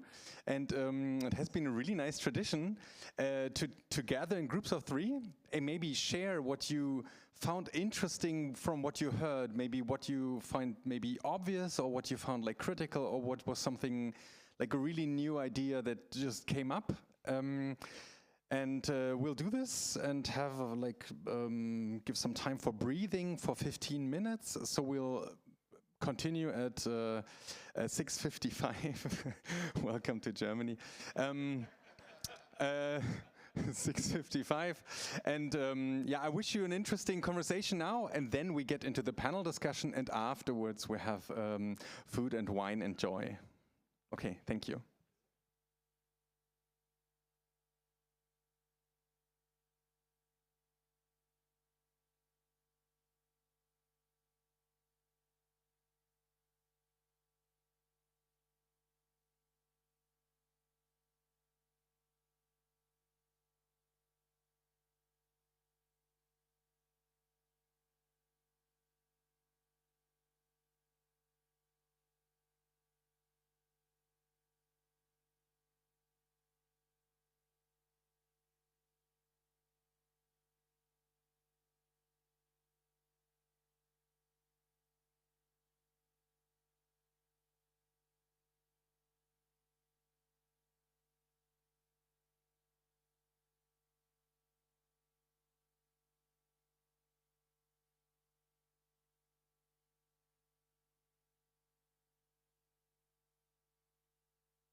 Hello. Oh, yes.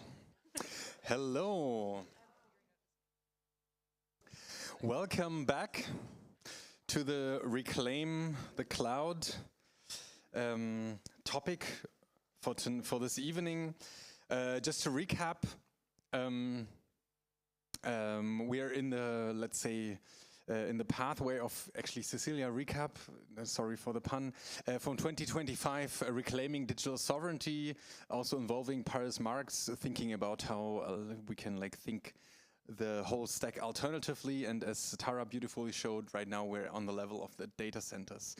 We heard Julian talk about the situation in Germany, we heard Antti and Ipo talk about the situation and resistance in France.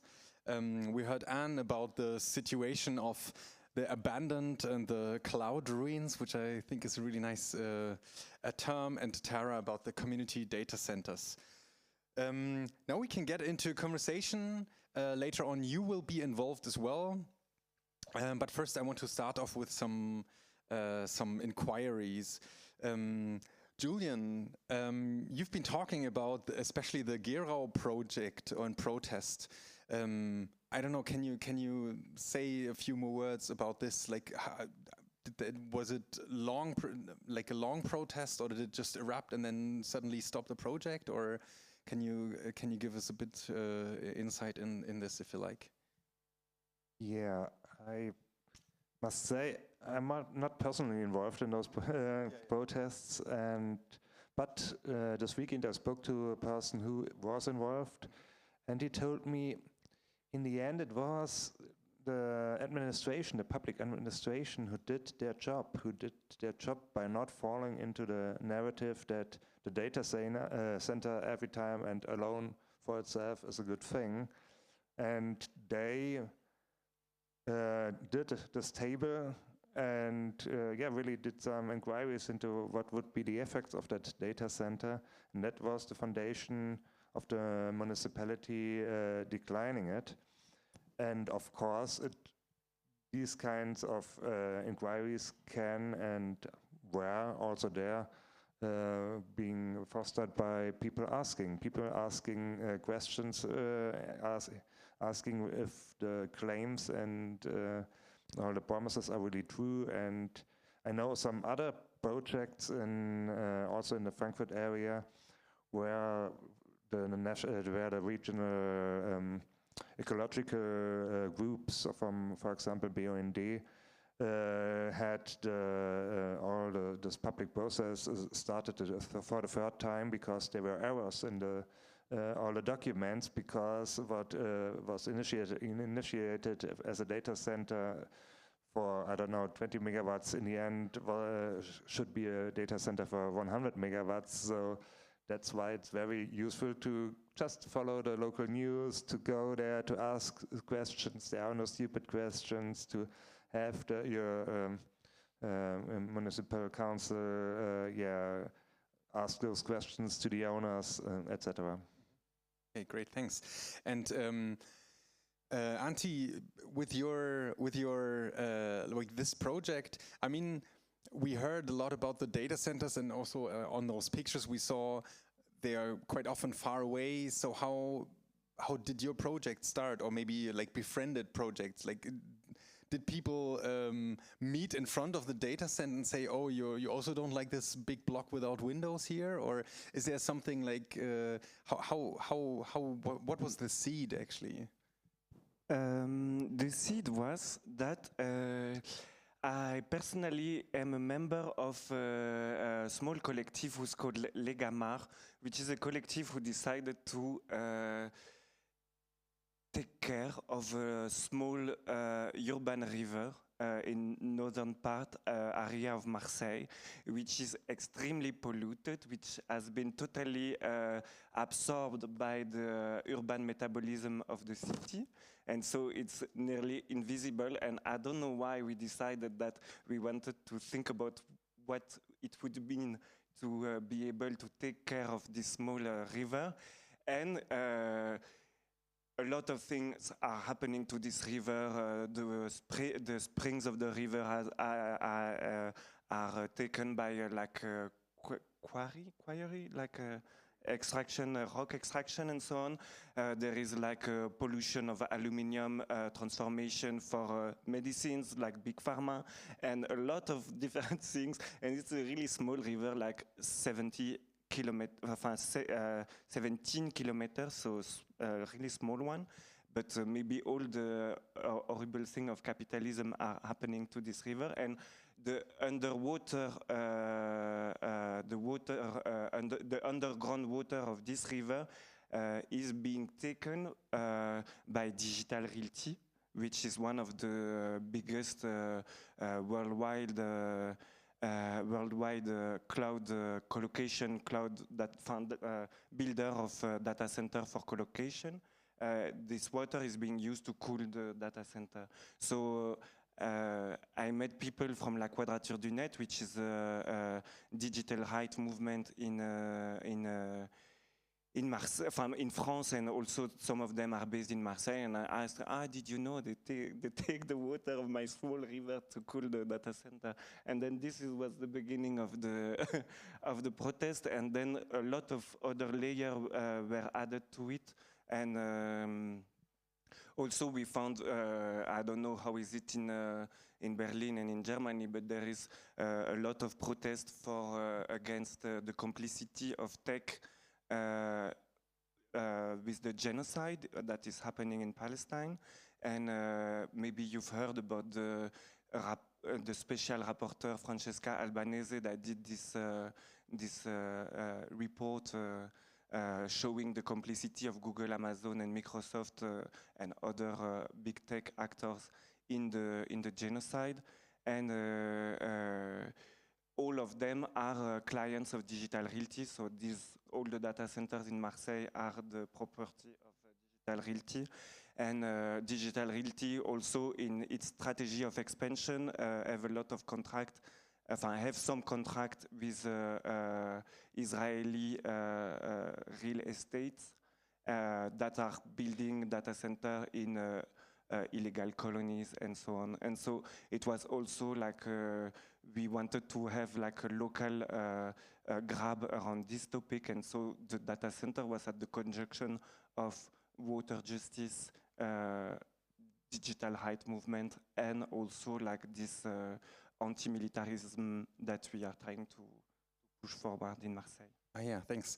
If you want to do more research, Project Nimbus is actually the name of this Google, Amazon, Israel cooperation. It's interesting how you mention, I mean, with the origin story, you would say, shows, I think, beautifully how all those struggles are interconnected. And I mean, Julian also said the local, the national, and the discursive level. So I find it always fascinating how to navigate those different levels, and quite often it's about the narratives. I mean, you also said to debunk or maybe to find new narratives. And Anne, I mean, you mentioned the digital lattice. I think this is that's quite a beautiful one. Do you may have like another or like other narratives or analogies that are usually being used in the discourse about data centers and AI and digital transformation that it might be helpful, like to deconstruct or to analyze? Yeah, I at my time here in Germany just wrote a paper called interrogating what is a common kind of coin of explanation in tech circles, certain particularly rotten and cursed corners of LinkedIn, where you will find people constantly say AI is the new electricity. And they mean this in a positive way, that it's supposed to be like a stunning, exciting, innovative thing that will drive some kind of imagined new industrial revolution. But I'm so fascinated with the phrase because it's sometimes not at all a metaphor. Like AI is new electricity. It's electricity that's being brought to the grid for the sole purpose of making tokens. It is electricity in that it is its economics are wended to our public grid infrastructures and these like private, increasingly bizarre off-grid gas generators. And AI is the new electricity in that it is the new oil. It's driving a lot of geopolitical conflicts in ways that make me quite concerned. Like we all thought that Like solar and wind were going to be good forces for peace because the sun shines everywhere, the wind blows everywhere. You won't kind of have the sort of like petropolitical blocks that defined the 20th century. But the Americans are very upset that the Chinese are able to build tons of solar to power their AI data centers. So people will talk about there being like an electron gap that's a national security concern. So another reason to hate AI is that it is not a force for peace in the world. And AI is the new electricity is something that I think we need to like repeat and like twist to sort of look from all those angles, because there's some hidden and bad angles in that story too. I mean, it's interesting that you mentioned the data as the new oil. I think that's a similar metaphor, which, given the present situation of the climate catastrophe, if you say data is the new oil, everyone's nodding, but not in a good way. Yeah, indeed, indeed. And Tara, when you applied this idea of like community owned or community X, are there some examples, like not data centers, where this kind of idea has worked, or like situations of community, something that maybe inspired you to look into this? Yeah, I think like first to say to that is this idea of community, of course, is vague and blurry and fluffy, and that is intentionally so because it leaves space for different imaginations of what community is. Community in all of those cases meant sort of not large corporations, I suppose, right? So it was prompting people in that direction, but it wasn't really defining who is a community and, you know, what makes that. But I think there's a lot of good examples that we have in terms of community owned, and to an extent that is what data centers are, real estate, right? We have cooperative housing, we have syndicates housing, we have squatters, you know, that's maybe a legal or gray zone in terms of what is the ownership dynamic, but they work effectively and they work worldwide. So when it just comes to community-owned real estate, I think across the globe we have really good models and also solid legal frameworks that enable those models. And I wonder, why can't we or can we transpose some of the learnings that we have from groups of people managing real estate to groups of people managing commercial, doesn't have to be commercial, real estate that houses computational infrastructure. So I think there's something there.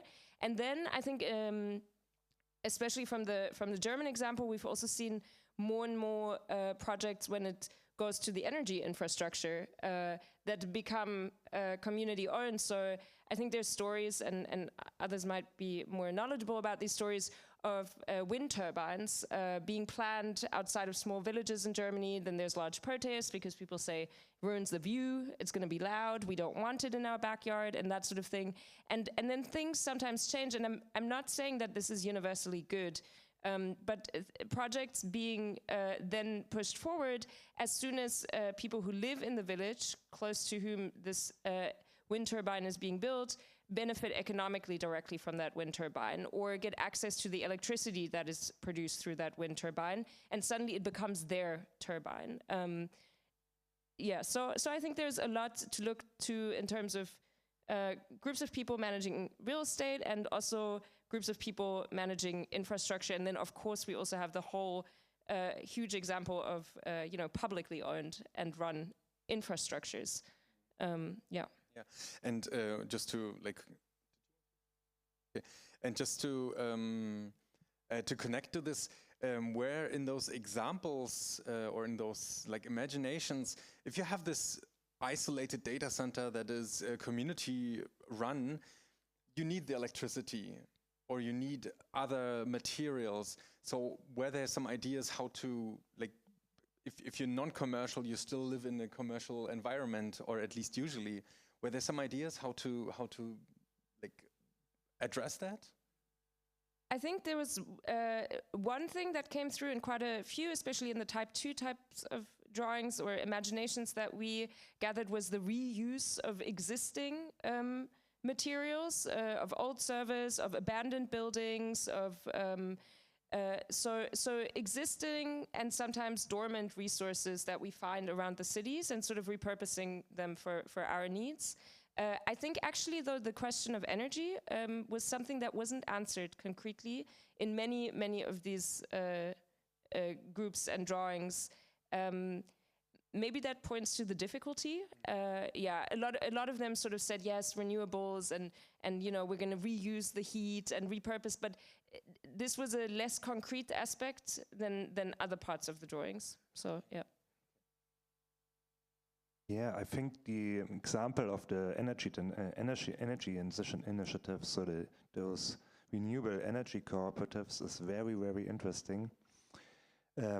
We have in Germany, or we had before the last CDU government, we had also those narrative or this movement of the energy transition from below.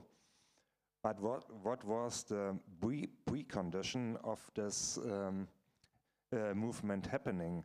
It was that before we had the energy market restructured in a legal way. We had the unbundling of the energy generation from the grids. So all those power plant owners, they had to be, at least legally, separated from the grid operators.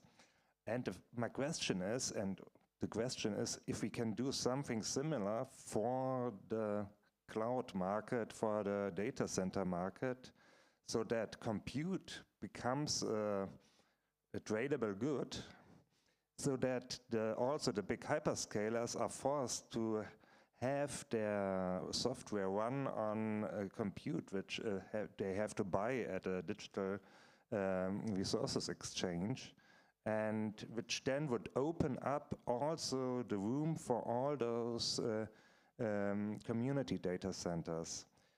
This is a model we elaborate on, or we are thinking on. It's not our model, it's a model by Leitmotiv. It's a Dutch think tank, and they have their paper on this model online.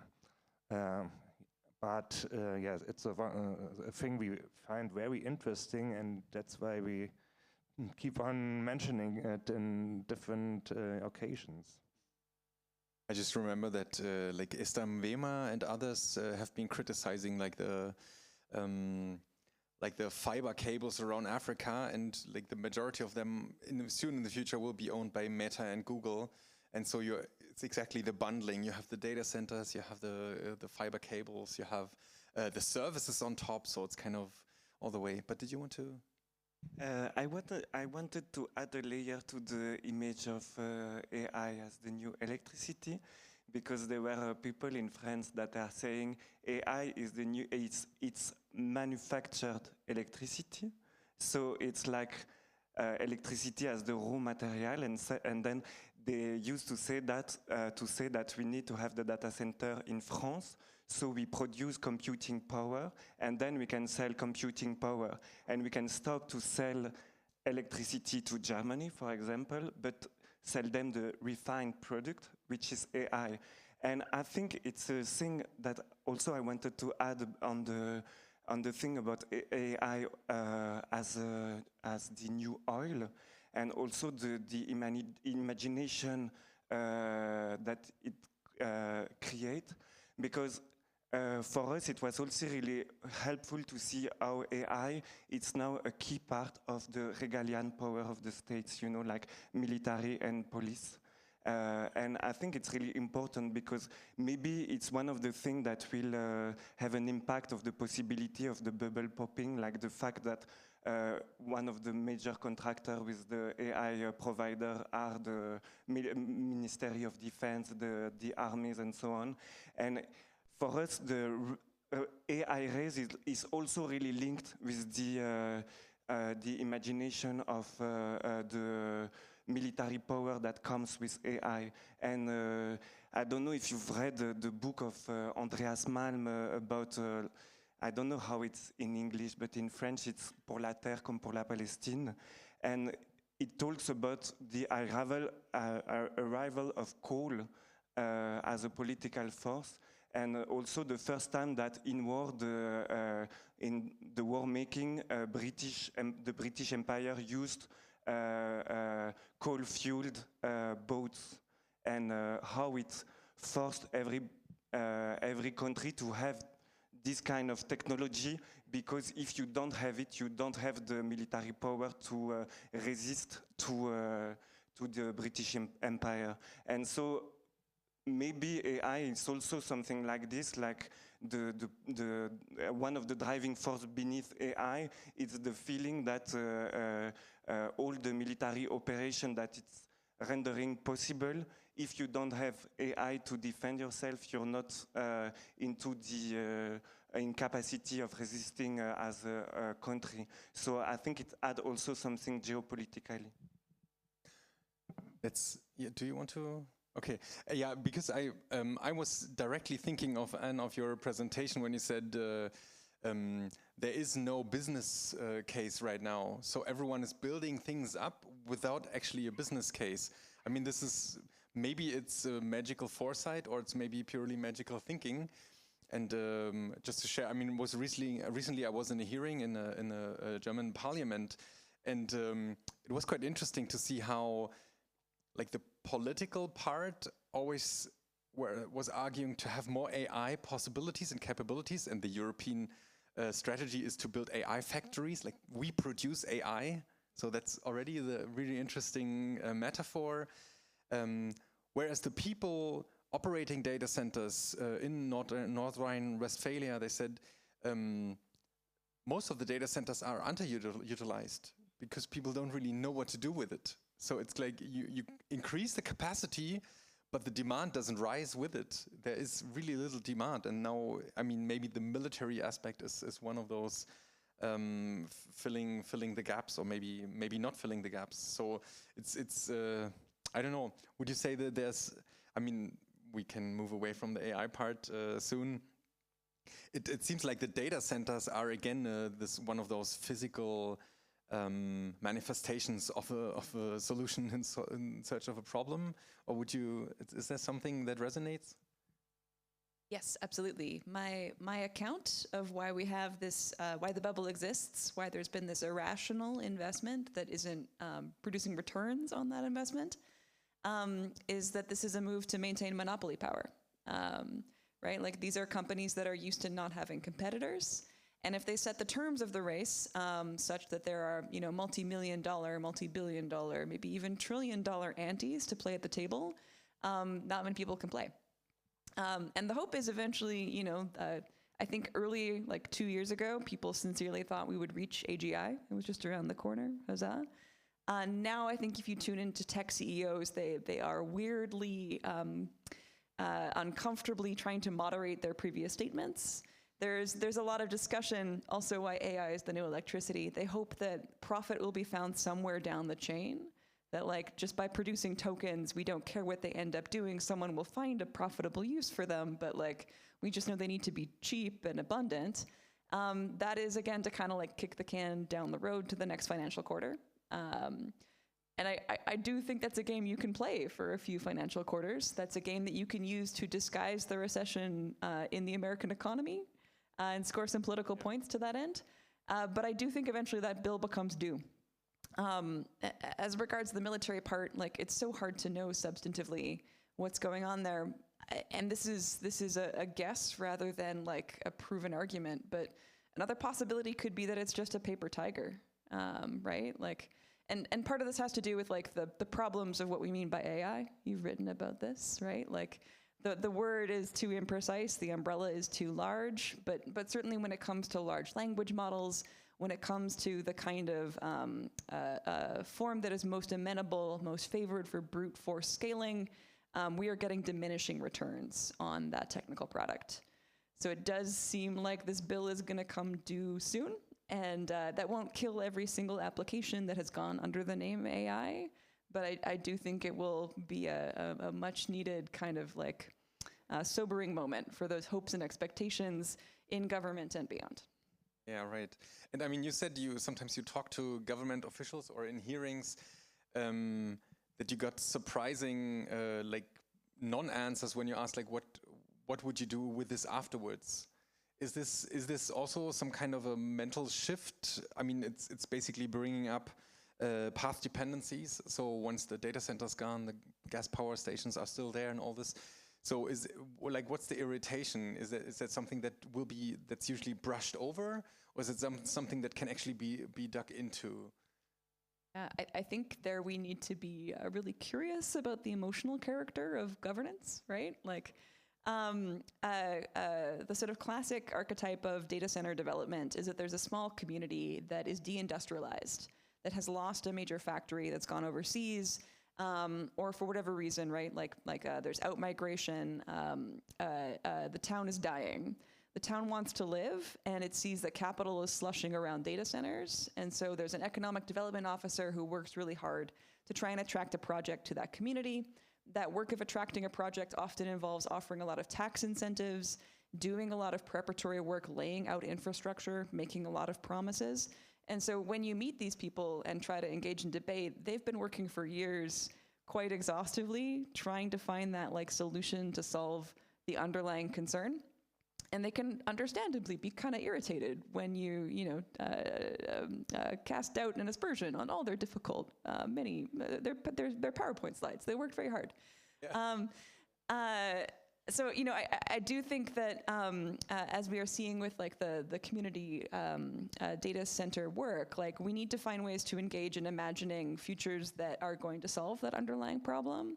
Futures that give us something we want to say yes to, rather than only, being the bad environmental scolds who are saying that you can't have any kind of development on your own terms. Even though we do want to, continue to be informed and open-eyed about the sort of development implications, the environmental costs of what we might say yes to. But yeah, I think that that involves building big coalitions. That involves being expansive and fun and having bike parties every now and then to keep our spirits up. And yeah, making some of those cool drawings happen. I want to live in those futures. Okay. I mean, speaking of the associations and the collaborations, Antti, maybe if you want... maybe extend a bit. You briefly talked about the Generation Lumière you're cooperating with, and it seemed like they're also more marginalized communities. Or the diaspora. How is the connection? What are common? How did this cooperation come up, and how does it realize? What are the things you do together? I mean, it seems like this is one of the associations we need or that are necessary to maybe meaningfully oppose or constructively criticize those kind of large data center and digital infrastructures. Génération Lumière, they are, to repeat it, it's people from the Congolese diaspora that are living mainly in France, but also in Europe. But I think there are a lot of similar collective in different countries in Europe.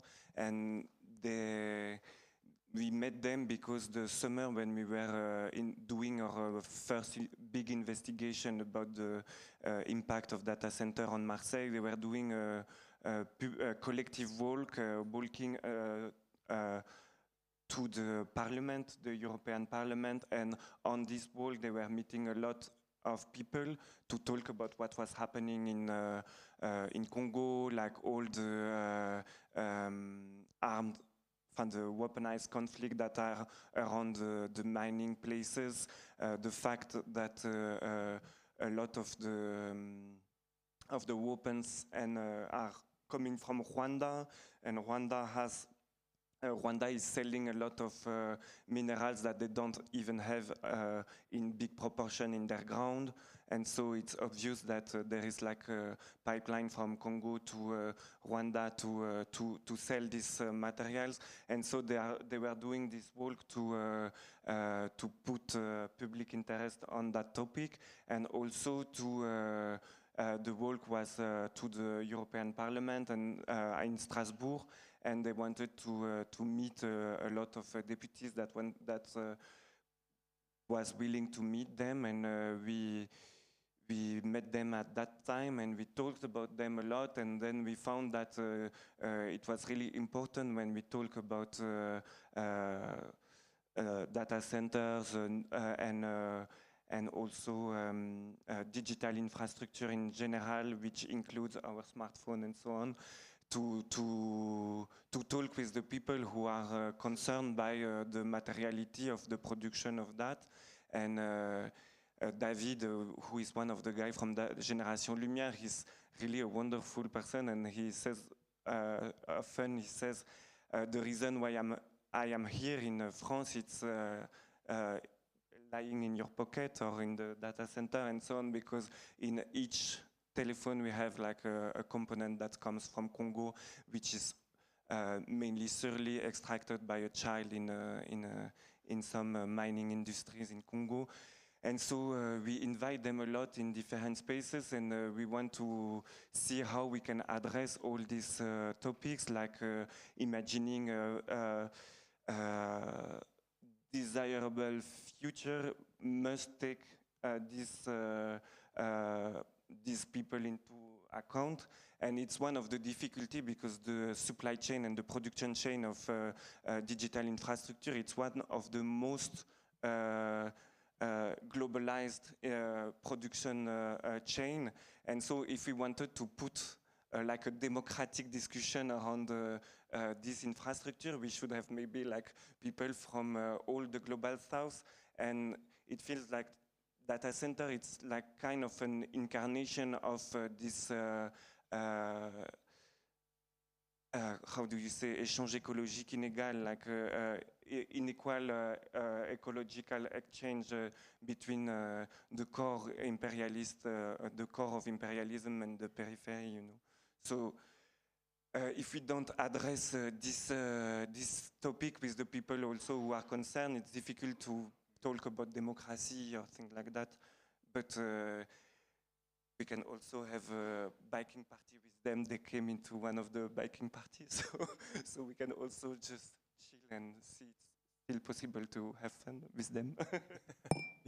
Yeah, I mean, there's so many aspects of it. It sounds like it would be good to have something like a handbook of creating this kind of movement or groups. I don't know, is there something maybe you know of? We had this guide on resisting local data centers, and since we published it, we also get emails from the US. Also it's seen, obviously, but the question is, we are ourselves not really into the community organizing part, so that's something which is missing in Germany, and I think you are doing things like that in France, and Bits Bäume connects communities. But I think connecting the different initiatives would be a very good way. I think we can also learn from the US in this aspect, because in the US people really do organizing on a different scale, which is not done in Germany. But this handbook or guidebook is on your website? Yes, and I also linked it in my slides. Okay, okay, thanks. Tara? I just wanted to chime in because I thought two things were so interesting, or since I've become obsessed with data centers, you know, I've learned about Algorithm Watch's work and sort of that template. I also came across, you know, a website with laid out slides that you can download to start protests in your community. I don't have the name in mind right now, but I'm happy to find the link and send it out to anybody who's interested afterwards.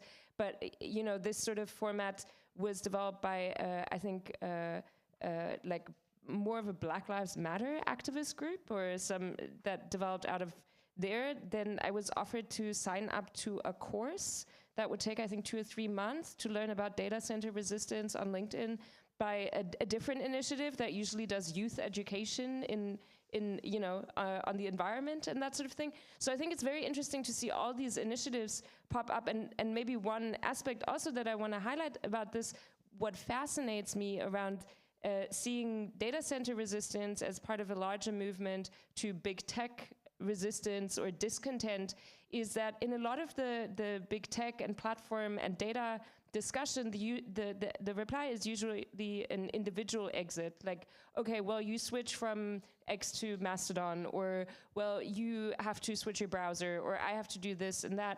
But the data center forces some sort of collective organizing. Like, you cannot individually exit the data center, and it seems to also really force the intersectional organizing, right? It affects a little river, it affects marginalized communities, it affects I don't know, villages and towns struggling with economic problems. So I just want to highlight this fact as like an opportunity as well to force collective organizing to voice discontents and change something about the status quo, which are the sort of issues that we've been battling and talking about with regard to large technology companies and platforms have not forced us to do to the same extent. Yeah. So it sounds a bit like the complexity of this artifact of data centers can also be a positive aspect, because you can like connect to it. Okay, you want to? But the problem is that in Germany, it's still not that visible. I think it's visible on a vastly higher scale in the US. It's also more visible in Ireland. And I think we have to overcome that, because the effects are there. It also is because of how electricity prices work. In the US, we have this regional pricing, so the prices near to the data center go up. If the data center uses up vast amounts of energy, we don't have that in Germany, so it's spread out throughout all of Germany. And in Germany or elsewhere in Europe, the lack of data is a really big problem, and that's on purpose, because the data center operators want to hide it, because they don't want to have the amount of their electricity use, water use to be seen by the public. And that's why those seemingly weak demand of transparency about the emissions is such an important thing, and that's why it's also so important to counter the amendment of the Energy Act Energy Efficiency Act in Germany, where the big tech companies try to declare those data, those informations, those indicators as business secrets. Okay, I see. Yeah, so requiring more transparency is also part of the connecting grounds for then advocacy and research, of course. So before I will collect some questions, I just want to share like a really small anecdote. I've been talking to, like at a hacker conference, to some friends, talking with them about this community data center idea. And they said, we've been doing this for 30 years. We just call it, having a server and doing the email stuff for your friends.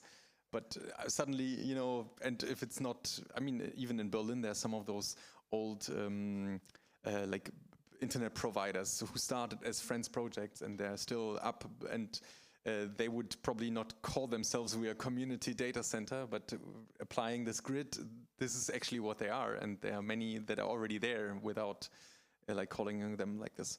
So did you want to comment? Otherwise we can open the floor. I think I can comment really briefly. I think the interesting thing in what I was trying to say is that we spoke to people who are maybe not necessarily involved in data centers specifically. The events that we attended, like a lot of them were somehow tech adjacent or with some form of the tech community. Some of them weren't at all, though. It was with local municipality, etc. And I think it's interesting to see those people imagining things that others will say we already have. And I think the exercise is not to say we're reinventing the wheel, but showing that when you open space for this discourse to emerge, people are actually coming up with ideas that others have been working on, connecting them and then amplifying and platforming those sorts of initiatives. So, okay, great. Yeah, thanks. So, who wants? We have some. Okay, I see. Yeah. I'll come to you. Thank you, all of you, for the very interesting talks. I have a question. My impression is that we have heard a lot about lots of grassroots initiatives in this direction. I'm curious about if there is something that is already institutionalized or on its way to being institutionalized that normal citizens could support on EU level or something like this. Does that exist?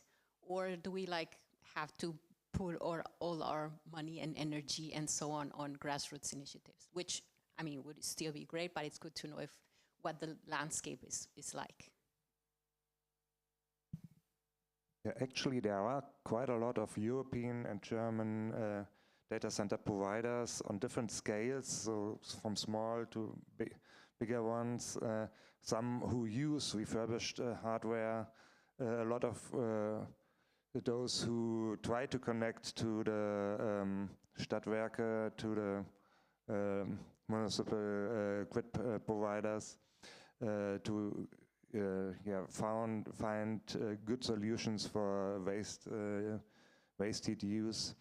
And normally those are not the operators who oppose to stricter efficiency regulations, because they have their advantage of being more sustainable than the big hyperscalers and then the normally US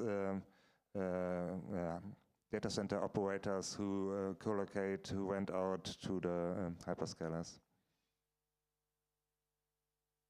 I'll just quickly add politics. It hasn't happened to, I believe, to a great extent yet in Germany, but in multiple countries around the world, we are seeing political parties come out with statements saying there should be a moratorium on data centers, or we are going to block requests for connection above a certain degree.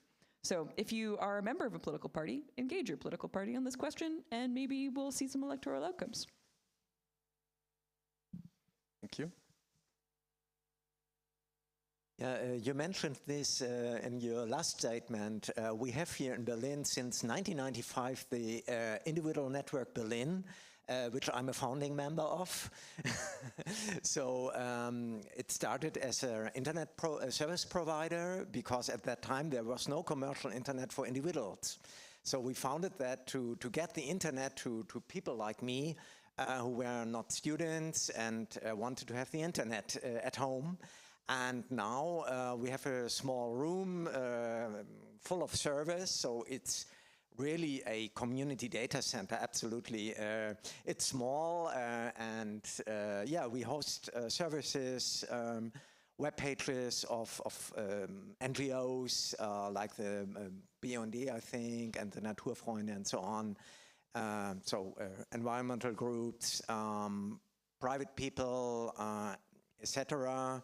We don't have AI yet, but we have a Java server, email, and so on. So, great, thanks a lot. Can people talk to you afterwards if they are curious how to build a community data center? Okay, great. Then we had.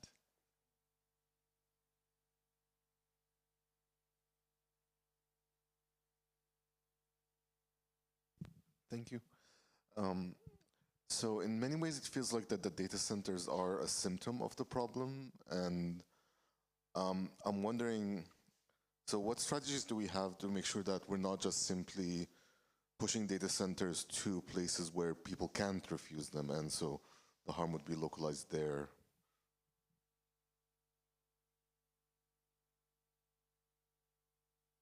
I think it's a really good and important question. Maybe one of the, I don't know if it's an answer, but in Marseille, this is also like the place where it's like on the front line of the expansion. And so I think it's useful to think also about how data center needs to be connected to each other. And so there is also this, Marseille is interesting for the builders because it's like one of the entry to the Mediterranean area and so I think it's really important, and also like the fact to be connected with on an international in internationalist ways can be useful. I think the collective that inspired us a lot to Nubese Camirillo. In fact, the data center they are fighting against was previously supposed to be in Netherlands, and so they also did a connection with the people who fight against the data center in Netherlands. So we've been also invited. We will not be able to go there, but to a conference in Zambia, who's called Earthkeepers Against AI Empire.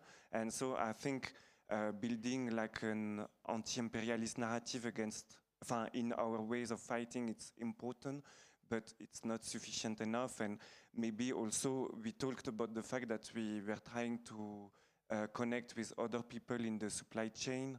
I think it's also important to connect with people who are fighting against chip making, against and also to go further a bit in the question about more institutionalized perspective. I think there is a lot of things that are existing that are mainly unsatisfying, but a step to go in this direction. I think about Fairphone, for example, and all the fair tech industry, which are trying to go into the supply chain and to see in each place of the supply chain where we have some kind of power. And for example, they managed to shortcut some intermediaries to have the people working in mines in Congo better paid. But it's totally unsatisfying because they were saying that they still need to have children working in this mine. So it's not satisfying enough, but also to go into this industrial strategies. And I think we need to try to engage in as many strategies as we can think of. And I think it's not satisfying as an answer, but maybe keeping that in mind, it's always being letting us being always with this in comfort and never trying to feel innocent about it. It's maybe a key also, I don't know.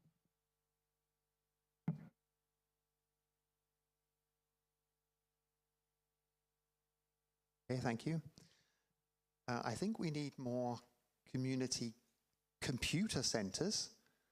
I don't know about data itself, calling them data centers, but community computing, because there are solutions which I think we can do together and then have a lobby, maybe lots and lots of community computer centers actually creating a lobby for what we need.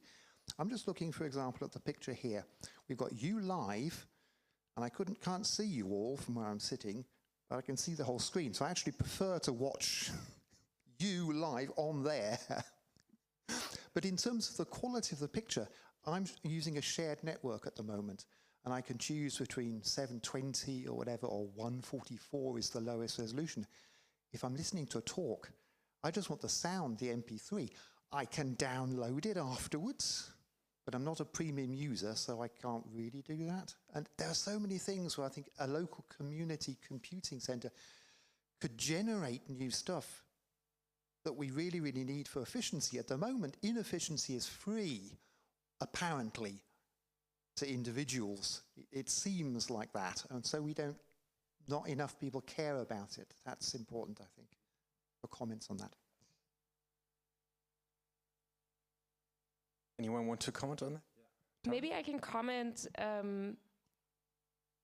if there was a specific question. Yeah. Okay, but maybe I can comment as yes, and I think that's also, again, I think I can give my opinion, but I can also share sort of what I've learned through speaking with all these people throughout these events about it. And it was interesting because exactly this idea of we want to host a large language model basically never came up, so it was really, you know, also nobody wanted to mine Bitcoin, and like there was a lot of things that that didn't come up that are also interesting to mention, and ideas that did come up that went, maybe, if I understand correctly, a little bit more into the the direction that you've been arguing just now of what, like, how can we improve things for ourselves, just as the people in this room right now, with the data that we're generating together, with the resource that we have, etc. And those were really a lot of the discussions that were taking place, in addition to many of these discussions also being around education, right? Like, what can people learn by participating in community computer centers, data centers, whatever you want to call them, even if it's a single server that, you know, a group of people try and maintain and share resources on, and that sort of thing. So yeah, I think that's interesting, and that echoes a lot of what other people that I've had the pleasure of having these conversations with seem to also find important. Yeah, what I found very important or very interesting in your research is that data center was always about the housing and the computer and the things which run on the computers. And this is very different than what you hear when you're talking to data center operators, because then they either say, oh, we only build a house and we don't know anything about the computers inside, or we maybe we put the computers inside, but we cannot know and we cannot change what is running inside. We cannot know how efficiently the software is, and we don't know if it's which purpose they will run for. And of course, that's a problem, and that's something which the community data centers obviously try to overcome. And the second thing I would like to hint at, if you listen to the German discourse, official discourse a little bit more closely, you will hear a lot about industry AI. So manufacturers want to use AI to optimize their processes, and that's what they need AI for. And then we have to discuss that's a German way of industry-specific AI models. And this is something we didn't talk about here today, but it's something which is out there and which is very influential.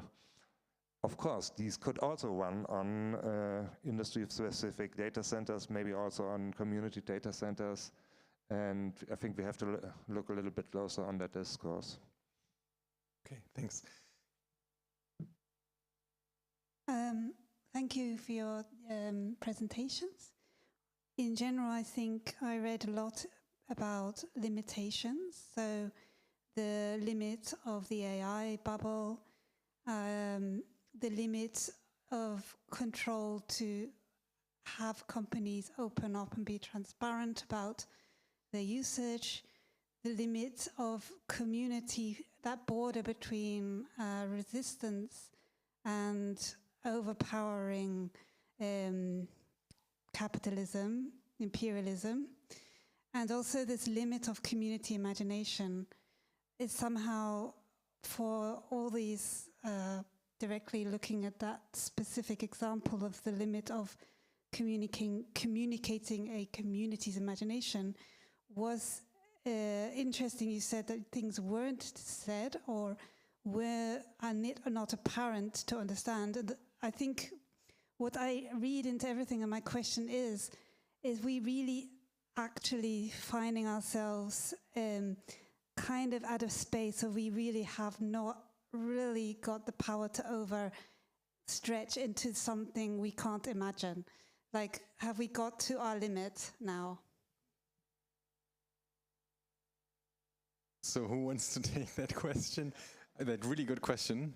I mean, yeah. Yeah, I mean, I think what you're pointing to is a call for us to build capacity. You know, our limits are not fixed. We can come together in groups and have smarter ideas together than we can alone. We can do freedom of information requests, get cool information that can fill in some of the gaps in those charts, help us better understand where the future's going. We can engage political parties. We can organize neighborhoods. We can have giant potlucks where we raise money that we can use to hire lawyers to sue people who are being bastards. You know, I understand like it looks really difficult. It is substantively difficult. These are some of the most well-capitalized companies in the world that we're staring down here. But they're not invulnerable, and the future is unwritten. So let's do it. Let's get skills.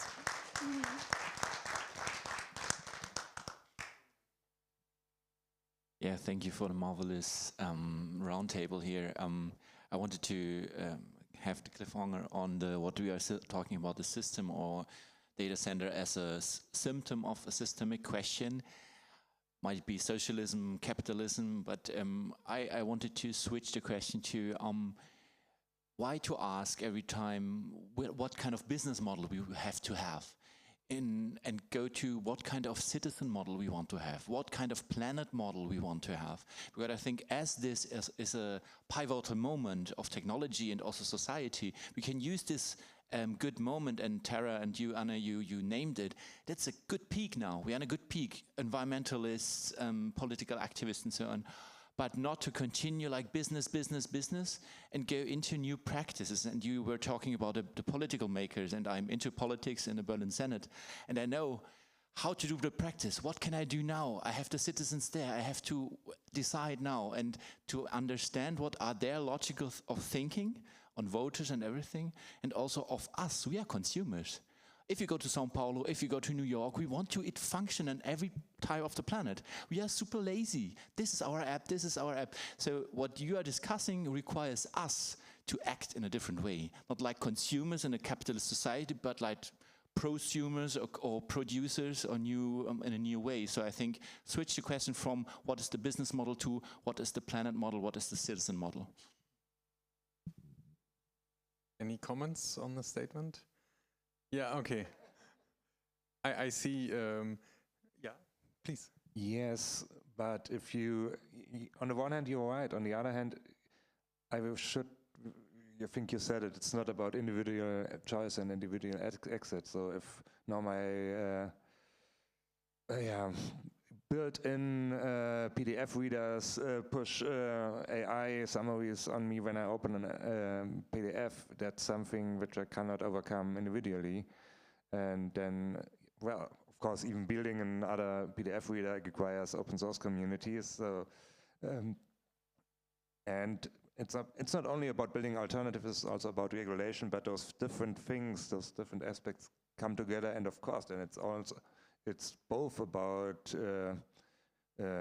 business models and about citizens models, and and citizen as a political citizen. So it's someone who acts, who demands, who participates in political discourse. Tara, did you want? I see that. Yeah. So,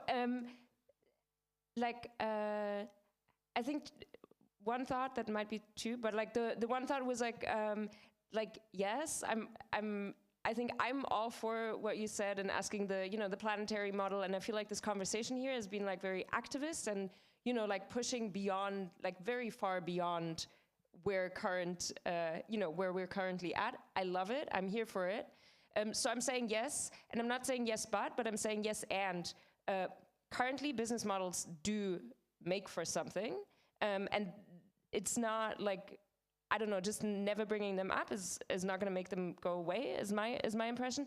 And I think there's also a good argument that can be made, especially in connection with Anne's talk and analysis around the AI bubble. So and where this is going is sort of like, where are the data center ruins, and whose ruins will they be, and maybe who will appropriate them. And I think what's interesting is that if you look at the history of compute and computation, computational resource has always been super expensive. So it's in many, many cases forced people to share resources or to, bundle resources to some extent, and then find some sort of governance model, like I'm allowed on the computer after my mom is done, and that sort of thing.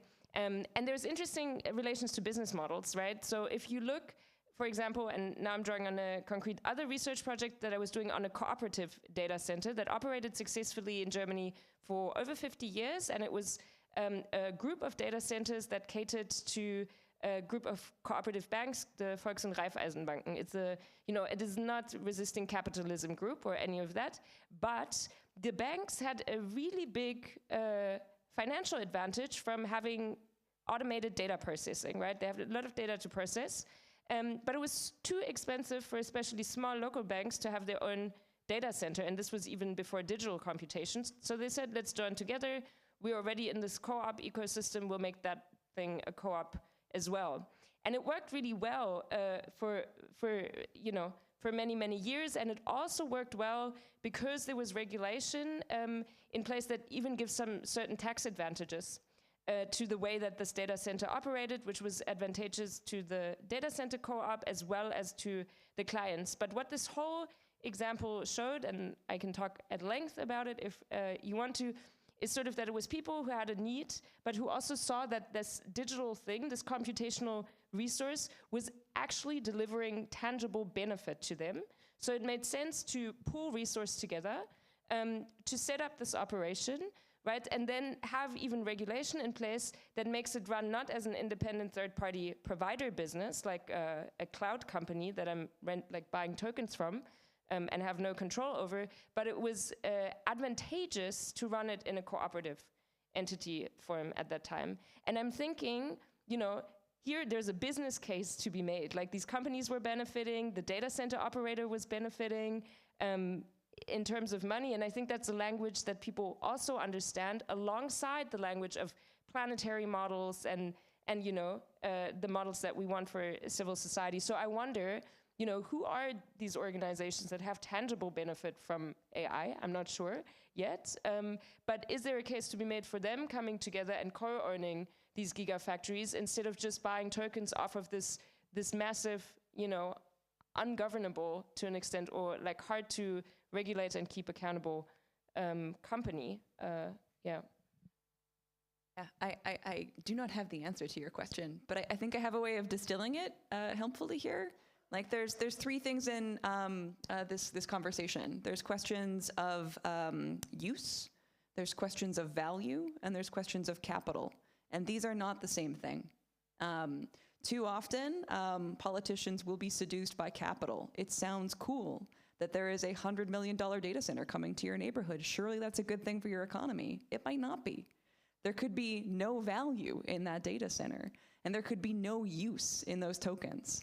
So really being clear-eyed of finding the alignment of those three things, I think, is going to be the North Star for engaging the data center we want to say yes to. And I think that will depend on a lot of community scrutiny and a lot of community imagination. Thanks. Thank you. So if you look into the resource consumption, every resource will be exhausted within 1 or 2 decades. So money will hopefully be the first, and anything else would follow if we have too much money. Norway will not export energy because they are building also data centers and use that green energy there.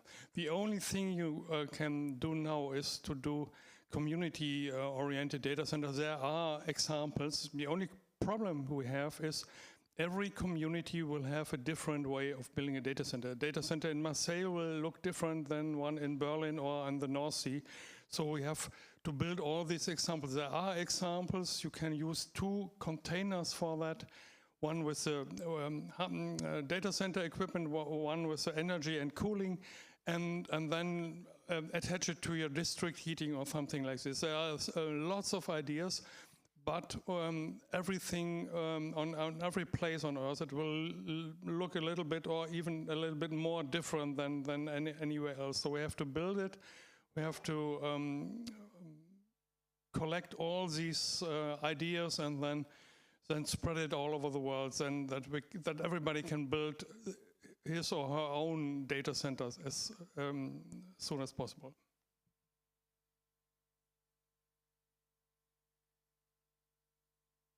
Just briefly, I wanted to know if anyone, either on the panel or in the audience, has heard of a data center that offers complete transparency and accountability in all its operations digitally, and both in storage and transmission. As a co-founder of an imaginary activist group called Extraction Rebellion, I'd like to know. My answer is no. Okay, thanks a lot. Yeah, this can maybe if people are not daring to speak up, you will be here a bit longer as well, I guess, for conversation. Okay, we're reaching the end of this conversation, but it's not, as I've learned from my driving instructor, the driving license does not say you can drive, it just allows you to continue practicing alone. Maybe let's have a last round, maybe starting here. Maybe one last thing you want to, like, what if people would go out now and stand up and say, okay, I have some energy, I wanna do something, like what would be like the one thing you can maybe do tonight? You could also say surf our website and just translate it with Firefox locally, because you're not using big tech models. I don't know, maybe one sentence, what can be done, not be done, just the first small step. Maybe you can just... Mine is super easy. If you want to write a short story about data center ruins, be in touch. I'm recruiting. Great, great. Yeah, tell your local municipality that there will be data center ruins, and write a letter to your local member of parliament against the amendment of the Energy Efficiency Act. Okay. Mine would be find out where your local data center is and just go and take a look at it, because I think it's interesting. Maybe try and get inside, if you can. Cycle there together. The fact is that my mind is into like economical planification right now, so I think it's too big to do it tonight. But I think the question you've asked made me think a lot about how we can also like have another collective engagement into the economical direction that our countries are taking, and how we can invest more the economical planification as a tool of political engagement, but it's just popping in my mind. Yeah, sure. Okay, then, yeah, maybe applause first. Yeah.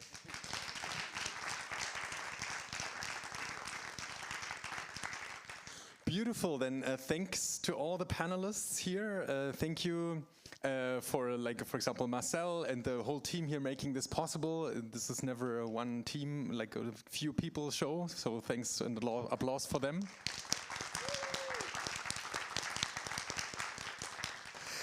Also thanks for the Bits Bäume network, and especially also Rike for like making this kind of events always possible, and thanks for the Weizenbaum Institute for hosting us here.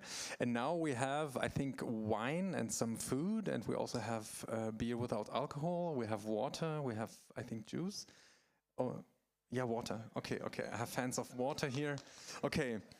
Then thanks for this nice evening, and let's continue talking without this being a formal thing. Thank you.